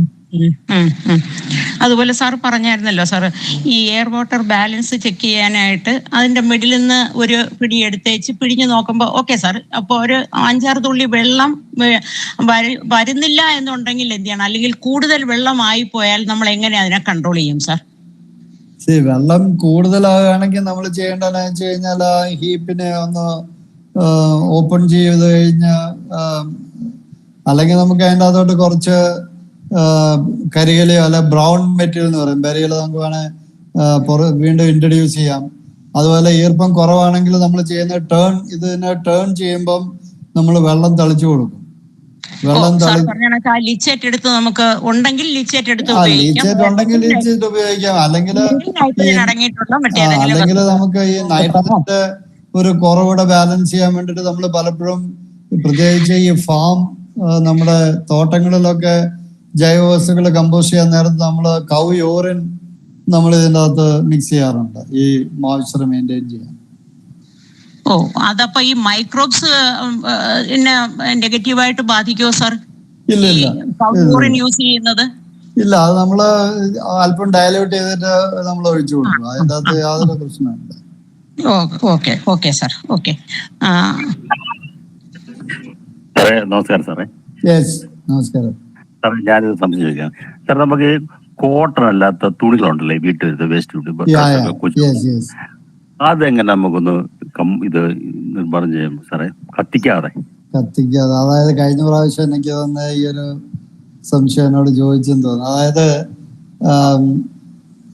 ഇപ്പോഴത്തെ മാർക്കറ്റ് സിറ്റുവേഷനിൽ എനിക്കറിയാവുന്ന ഒരു പ്രോസസ് എന്ന് പറഞ്ഞാൽ കോട്ടൺ തുണി വീണ്ടും അതിൻ്റെ അകത്തുനിന്ന് ഈ നാര എടുത്ത് അത് വീണ്ടും അതിനെ ഈ പ്രോസസ്സ്, അതായത് സ്പിന്നിങ് അങ്ങനത്തെ പ്രോസസ് കൂടെ കൊണ്ടുപോയി വീണ്ടും യാൺ ഉണ്ടാക്കുന്ന ഒരു പ്രോസസ്സ് നിലവിലുണ്ട്.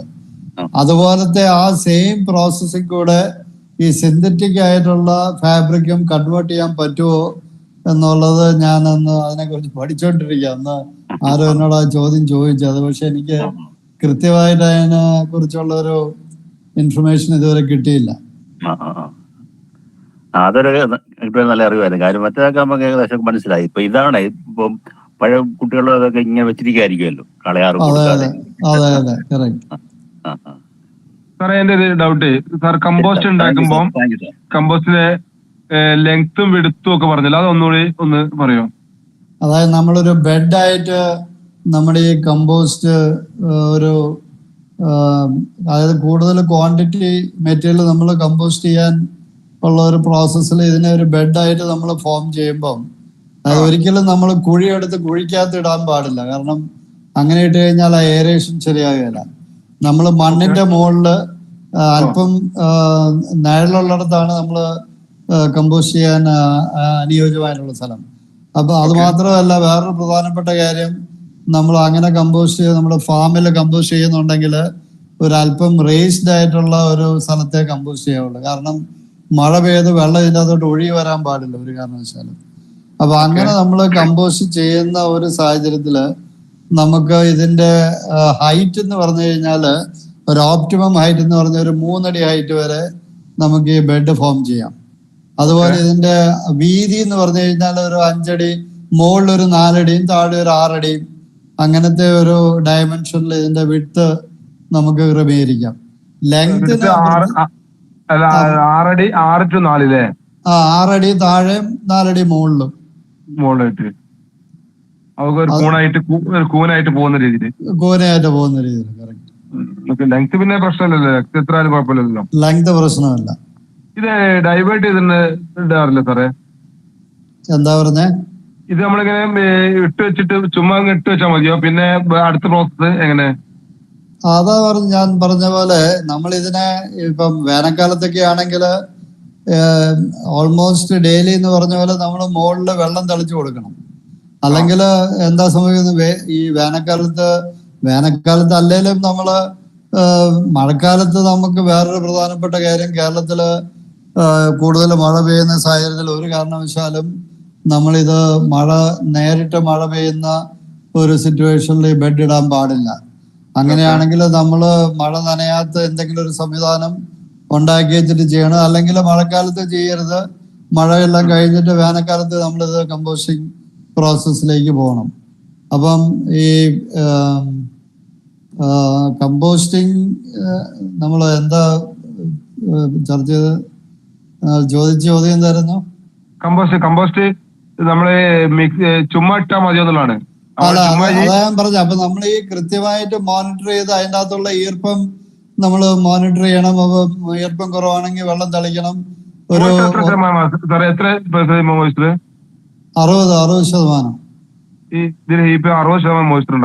മോയ്സ്ചർ ഉണ്ടായിരിക്കണം. ഇത് നമുക്ക് വേണമെങ്കിൽ ഒരു കാര്യം ചെയ്യാം, ഈ മുകളിൽ എപ്പോഴും ഇത് ഉണങ്ങാനുള്ള സാധ്യതയുണ്ട്. അതുകൊണ്ട് നമുക്ക് വല്ല പഴയ ചാക്കോ, ഈ ഗണി മറ്റേ ചണച്ചാക്കുണ്ടല്ലോ, അത് നനച്ച് നമുക്ക് മുകളിലിടാം. അല്ലെങ്കിൽ തെങ്ങിന്റെ ഓല ഒരു 2-3 ലെയറായിട്ട് വെട്ടി മുകളില് നേരിട്ട് വേലടിച്ച് ഉണങ്ങാതെ നമുക്ക് വേണമെങ്കിൽ അങ്ങനെ ഇതിന്റെ അകത്തുള്ള ഈർപ്പം, പ്രത്യേകിച്ച് സമ്മറിൽ നമുക്ക് ഈർപ്പം മാനേജ് ചെയ്യാൻ വേണ്ടിട്ട് ഇങ്ങനത്തെ കാര്യങ്ങളൊക്കെ ചെയ്യാൻ പറ്റും.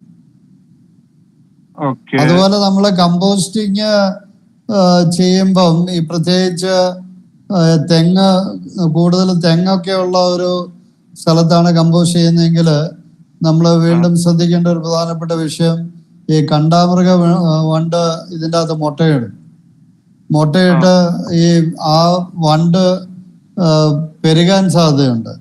പെരുകി നമ്മൾ ഈ കമ്പോസ്റ്റ് ഉണ്ടാക്കി കഴിയുമ്പോഴത്തേനും ഈ പ്രദേശത്തെല്ലാം വണ്ടിന്റെ പോപ്പുലേഷൻ പെരുകാൻ സാധ്യതയുണ്ട്. അപ്പൊ അതുകൊണ്ട് അങ്ങനെയുള്ള സാഹചര്യത്തിൽ നമ്മൾ കമ്പോസ്റ്റ് ബെഡ് ഉണ്ടാക്കുമ്പം അതിൻ്റെ അകത്ത് നമ്മൾ ഈ വണ്ടിനെ കൺട്രോൾ ചെയ്യുന്ന ചില ബയോ പെസ്റ്റിസൈഡ്സ് ഉണ്ട്, അതായത് മെറ്റാറൈസിയം, ബവേറിയ എന്നൊക്കെ പറയുന്നത്. അപ്പൊ അങ്ങനെയുള്ള ആ മൈക്രോബും കൂടി ഇതിൻ്റെ അകത്ത് ഇൻട്രൊഡ്യൂസ് ചെയ്യണം.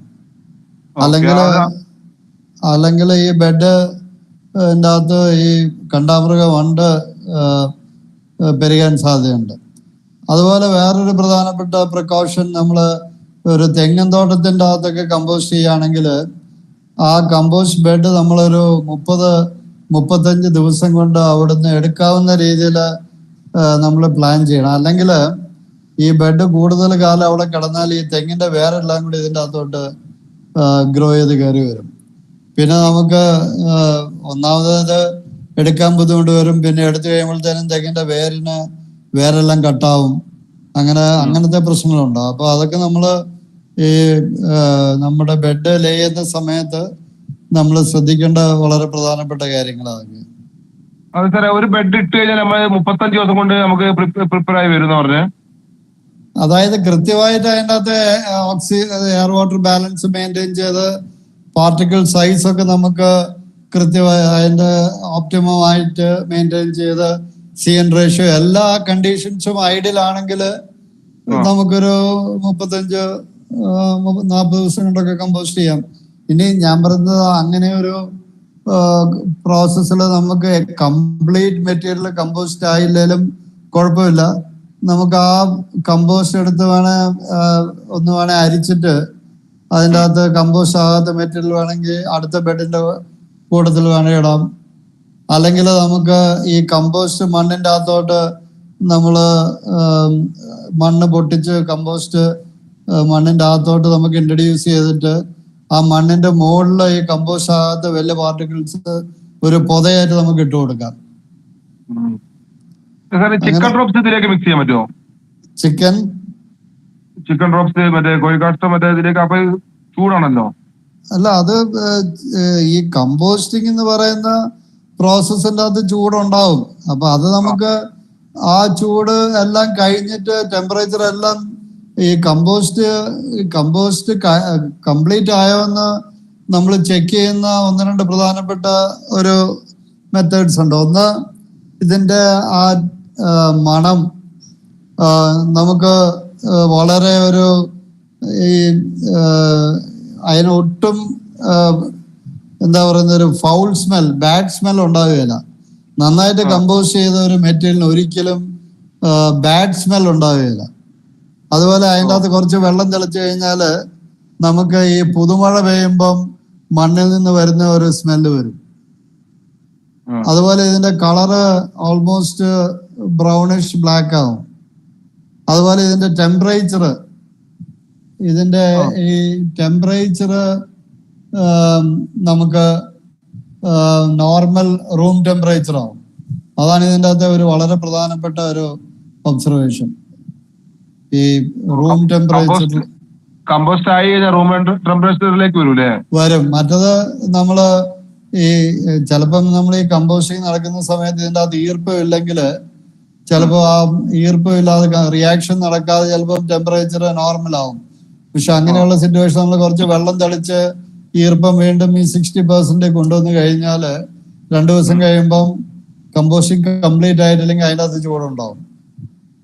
മറ്റത് നമ്മുടെ മോയ്സ്ചറൊക്കെ എത്ര ഓപ്റ്റിമം ആണെങ്കിൽ പോലും ഒട്ടും ചൂട് കൂടുതലായിരിക്കുകയല്ല. ഓപ്റ്റിമം റൂം ടെമ്പറേച്ചർ ആയിരിക്കും അതിന്റെ ടെമ്പറേച്ചർ. അതൊരു വളരെ പ്രധാനപ്പെട്ട. ഇതേപോലെ ഇതിൽ കമ്പോസ്റ്റ് പെട്ടെന്ന് ആവാൻ വേണ്ടി നമുക്ക് വേറെ എന്തെങ്കിലും ഇനാക്കുലം ഒഴിക്കാൻ അതൊക്കെ പറഞ്ഞിട്ട് അതൊക്കെ നല്ല ഇതാണോ?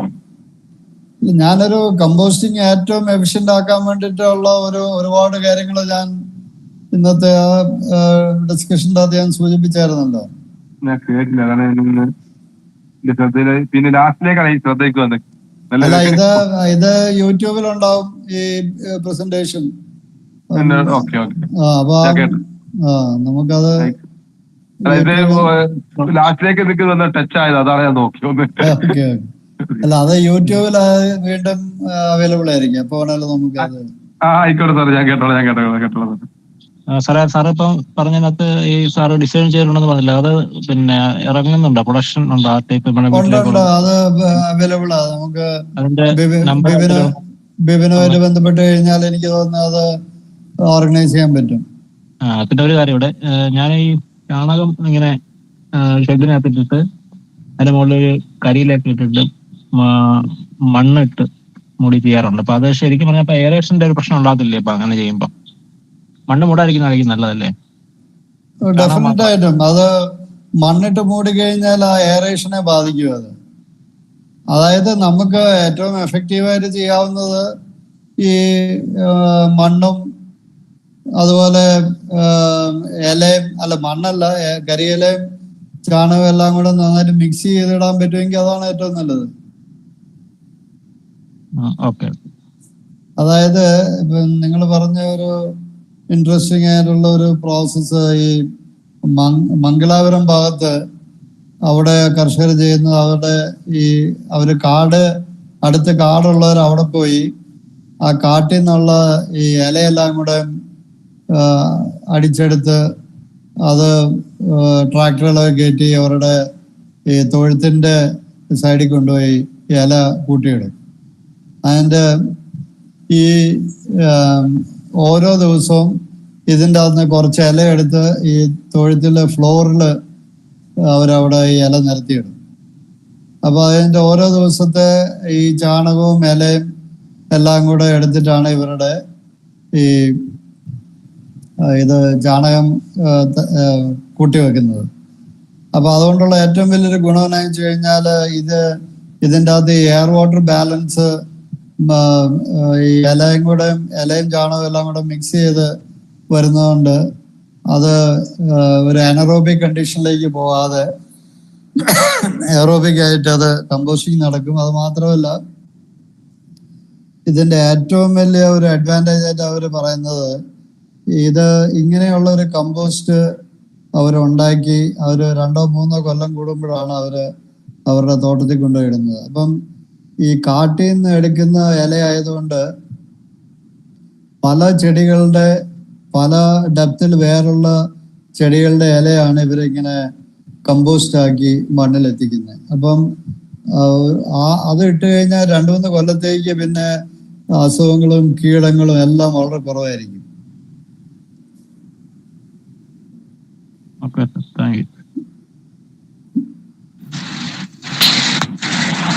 ഞാൻ ഒരു കാര്യം കൂടെ ചോദിച്ചോട്ടെ സാർ. ഒരുപാട് പേർക്കും ഇത് ചെയ്യുന്നവർക്കുള്ള ഒരു കംപ്ലൈന്റ് എന്ന് പറയുന്നത് നമ്മുടെ ഈ ബ്ലാക്ക് സോൾജിയർ ഫ്ലൈ വന്ന് മുട്ടയിട്ടിട്ട് അതിന്റെ പുഴുക്കള് ഒരു നല്ല ശതമാനം ആൾക്കാർക്കും ആ ഒരു പരാതി ഉണ്ട് സാർ. എന്തുകൊണ്ടായിരിക്കും അത് അങ്ങനെ സംഭവിക്കുന്നത്? സാറ് പറയുന്ന കണക്ക് ദിവസവും ഇത് കമ്പോസ്റ്റ് ചെയ്ത് കഴിഞ്ഞാൽ ലെയർ ബൈ ലെയർ ആയിട്ട് ഇട്ട് കഴിഞ്ഞാൽ ഇതിന്റെ മുട്ടയിടല് ഒഴിവാക്കാൻ കഴിയുമോ സാർ നമുക്ക്?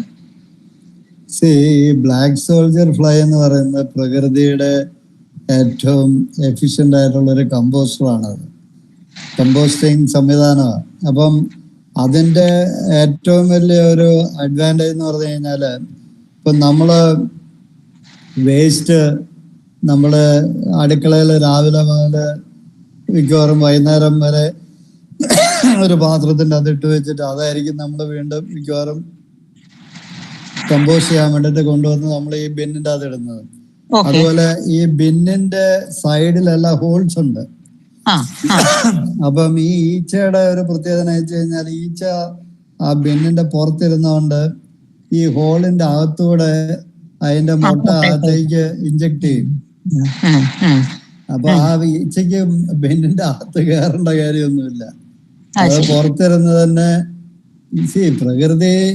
പ്രകൃതിയുടെ പല കാര്യങ്ങളും നടത്താൻ വേണ്ടിട്ട്. അതുകൊണ്ടാണ് ഈ ഈച്ചേനെ ബ്ലാക്ക് സോൾജിയർ ഫ്ലൈ എന്നാ പറയുന്നത്. ഭയങ്കര അത്ര എളുപ്പത്തിലൊന്നും അവനെ മാനേജ് ചെയ്യാൻ പറ്റിയല്ല. അതെ, ആ പുഴുക്കൾ ഉണ്ടാകുന്ന ഈ കോഴിയൊക്കെ ഉള്ളവർക്കാണെന്നുണ്ടെങ്കിൽ അത് യൂസ്ഫുൾ ആണ്.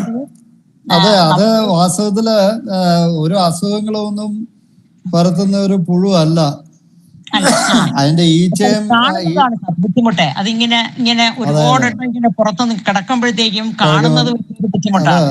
കാണുന്നത് മാത്രമല്ല, അത് ചിലപ്പോ വീട്ടിൽ കൂടെ എല്ലാം ഇറങ്ങി നടക്കുക, ബാത്റൂമിലൊക്കെ വരും. അപ്പം നമുക്ക് ഇന്നിപ്പം ആ പുഴുവിനെ 100% ആയിട്ട് കൺട്രോൾ ചെയ്തുകൊണ്ട് കമ്പോസ്റ്റ് ചെയ്യാനുള്ള ഒരു സൊല്യൂഷൻ നമ്മൾ ഡെവലപ്പ് ചെയ്തിട്ടുണ്ട്. അതുകൊണ്ട് അങ്ങനെ ആർക്കെങ്കിലും പുഴുവില്ലാതെ കമ്പോസ്റ്റ് ചെയ്യണമെന്നുണ്ടെങ്കിൽ അതിനുള്ള സൊല്യൂഷൻ ഇപ്പൊ നമ്മുടെ കയ്യിലുണ്ട്. പിന്നെ ഈ പുഴുവില്ലാതെ എന്ന് പറയുമ്പം നമ്മൾ വീണ്ടും നമുക്ക് ഓൾമോസ്റ്റ് 5 കൊല്ലം എടുത്തു ഈ പുഴുവിനെ മാനേജ് ചെയ്യാനുള്ള ഈ ഒരു സൊല്യൂഷൻ ഡെവലപ്പ് ചെയ്യാൻ വേണ്ടിയിട്ട്. പക്ഷെ നമുക്കറിയാം ഈ ബ്ലാക്ക് സോൾജർ ആ ഈച്ചയുടെ പുഴുവിനെ നമുക്ക് 100% കൺട്രോൾ ചെയ്യാൻ പറ്റും. പക്ഷെ ഈ പൂവീച്ച എന്ന് പറഞ്ഞൊരു ചെറിയ ഈച്ചയുണ്ട്. അത് ഈ മഴക്കാലമാകുമ്പം ഈ പൂവീച്ച വരും. ആ പൂവീച്ച വളരെ ചെറുതായതുകൊണ്ട് ഈ ബിന്നിന്റെ അകത്തൂടെയൊക്കെ മുകളിലുള്ള വെന്റിലേഷന്റെ അകത്തൂടെ അത് അകത്ത് കയറി അത് എവിടെയെങ്കിലും ഈർപ്പം ഉണ്ടെങ്കിൽ അവിടെ മുട്ടയിടും. അപ്പൊ അതിന്റെ ഒരു ചെറിയ പുഴു പലപ്പോഴും കണ്ടിട്ടുണ്ട്. അപ്പം അതിനെ കൺട്രോൾ ചെയ്യാനുള്ള ഒരു സൊല്യൂഷൻ നമ്മളിപ്പോ ഡെവലപ്പ് ചെയ്തിട്ടുണ്ട്. അതൊരു വളരെ സിമ്പിൾ ആയിട്ടുള്ള ഒരു സ്പ്രേ ആണ്. ആ സ്പ്രേ അടിച്ചു കഴിഞ്ഞാൽ ഈച്ച പിന്നെ നമ്മളെ ശല്യം ചെയ്യും. ഈച്ച ശല്യം ചെയ്യാതെ ഈച്ച വരാതെ നമുക്ക് കമ്പോസ്റ്റ് ചെയ്യാം. ഞാൻ ചെയ്യുന്നത് സാർ, ഞാൻ ദിവസവുമുള്ള കിച്ചണിൽ നിന്ന് കിട്ടുന്ന വേസ്റ്റിനെ കണ്ണുള്ള ഒരു അടിയിൽ ദ്വാരങ്ങൾ ഇട്ടിട്ടുള്ള ഒരു ബക്കറ്റിനകത്ത് കളക്ട് ചെയ്യുമ്പോൾ അതിൽ എക്സസ് ആയിട്ടുള്ള വെള്ളം മുഴുവൻ താഴെ കളക്ട് ചെയ്യും. എന്നിട്ട് ആ ബക്കറ്റ് നിറയുമ്പോൾ ഈ ഇനോക്കുലം ഇവര് ഈ കോർപ്പറേഷനും തരുന്ന ഇനോക്കുലം എനിക്ക് തോന്നുന്നു അതിന്റെ മൈക്രോബ്സ് ഇത് ഡെഡ് ആവാതിരിക്കാൻ അവർ കുറച്ച് നനവോട് കൂടിയാണ് സാർ നമുക്ക് കിട്ടുന്നത് പ്യുവറായിട്ടും. അപ്പൊ ആ നനവുള്ളത് കൊണ്ട് തന്നെ നമുക്ക് ഈ നമ്മുടെ കിച്ചൺ വേസ്റ്റുമായിട്ട് അത് മാത്രം മിക്സ് ചെയ്യുമ്പോൾ പ്രോപ്പർ ആയിട്ടുള്ള ആ വാട്ടർ ബാലൻസ് ശരിയാവുന്നില്ല. അതിന് ഞാൻ ചെയ്യുന്നത് ഈ കുറച്ച് കട്ടിയുള്ള ഫാം യാർഡ് മാനുവർ ഉണ്ടല്ലോ സാർ, ചാണകം. ആ ചാണകവും കൂടെ കട്ടിയായിട്ടുള്ള ചാണകവും കൂടെ മിക്സ് ചെയ്തിട്ട് ഈ ലോണ്ടറി ബാസ്ക്കറ്റിനകത്ത് അത് മിക്സ് ചെയ്തതിനെ നെറ്റ് ഇത് ഗ്രീൻ നെറ്റ് ഇട്ടിട്ട് അതിൽ കളക്ട് ചെയ്ത് ഈ എലിയുടെ ശല്യം ഉണ്ടാകാതിരിക്കാനായിട്ട് ടെറസിന്റെ മുകളിൽ കൊണ്ടുപോയി വെക്കും. അതൊരു 30 ദിവസം ആകുമ്പോഴത്തേക്കും കറക്റ്റായിട്ട് നമ്മൾ അതിന്റെ ജലാംശം നോക്കിക്കഴിഞ്ഞാൽ 30 ദിവസം ആകുമ്പോഴത്തേക്കും കറക്റ്റായിട്ട് നല്ല കമ്പോസ്റ്റ് ആയിട്ട് മാറുന്നുണ്ട് സാർ. ഏറ്റവും നല്ല മെത്തേഡായിട്ട് എനിക്ക് തോന്നുന്നത് അതിൽ ചെയ്യുന്നതാണ്, കുറച്ച് സ്ഥലമുള്ളവർക്ക്. അല്ല അതായത് ഇതെല്ലാം നമ്മുടെ ഒരു മാനസികാവസ്ഥയായിട്ട് ബന്ധപ്പെട്ട കാര്യങ്ങളാണ്.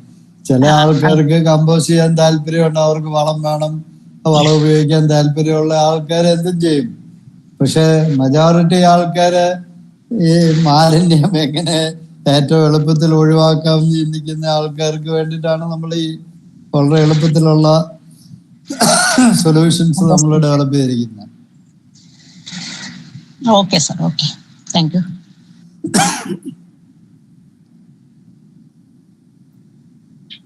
ഓക്കെ സോ നമ്മുടെ ടൈം ഏകദേശം ആയിട്ടുണ്ട്, കഴിഞ്ഞു. വൈൻഡ് അപ്പ് ചെയ്യാം. അപ്പം എല്ലാവർക്കും നമസ്കാരം. നമ്മുടെ ഇന്നത്തെ സെഷൻ എല്ലാവർക്കും ഇഷ്ടപ്പെട്ടു എന്ന് വിചാരിക്കുന്നു. ഡോക്ടർ ജോഷി വി ചെറിയാൻ സാറാണ് നമ്മുടെ കൂടെ ഇന്നുണ്ടായിരുന്നത്. അദ്ദേഹം കമ്പോസ്റ്റിങ്ങിനെ പറ്റി വളരെ വിശദമായി തന്നെ നമുക്ക് പറഞ്ഞു തന്നു. അദ്ദേഹത്തിന് വലിയൊരു നന്ദി അറിയിക്കുന്നു. കൂടാതെ നമ്മളെ കൂടെ ഗൂഗിൾ മീറ്റിലും യൂട്യൂബ് ലൈവിലും ഫേസ്ബുക്ക് ലൈവിലും ജോയിൻ ചെയ്ത എല്ലാവർക്കും നന്ദി അറിയിച്ചുകൊണ്ട് ഇന്നത്തെ ക്ലാസ് വൈൻഡ് അപ്പ് ചെയ്യാണ്. വീണ്ടും കാണാം. നന്ദി, നമസ്കാരം. Thank you. Thank you sir, thank you very much.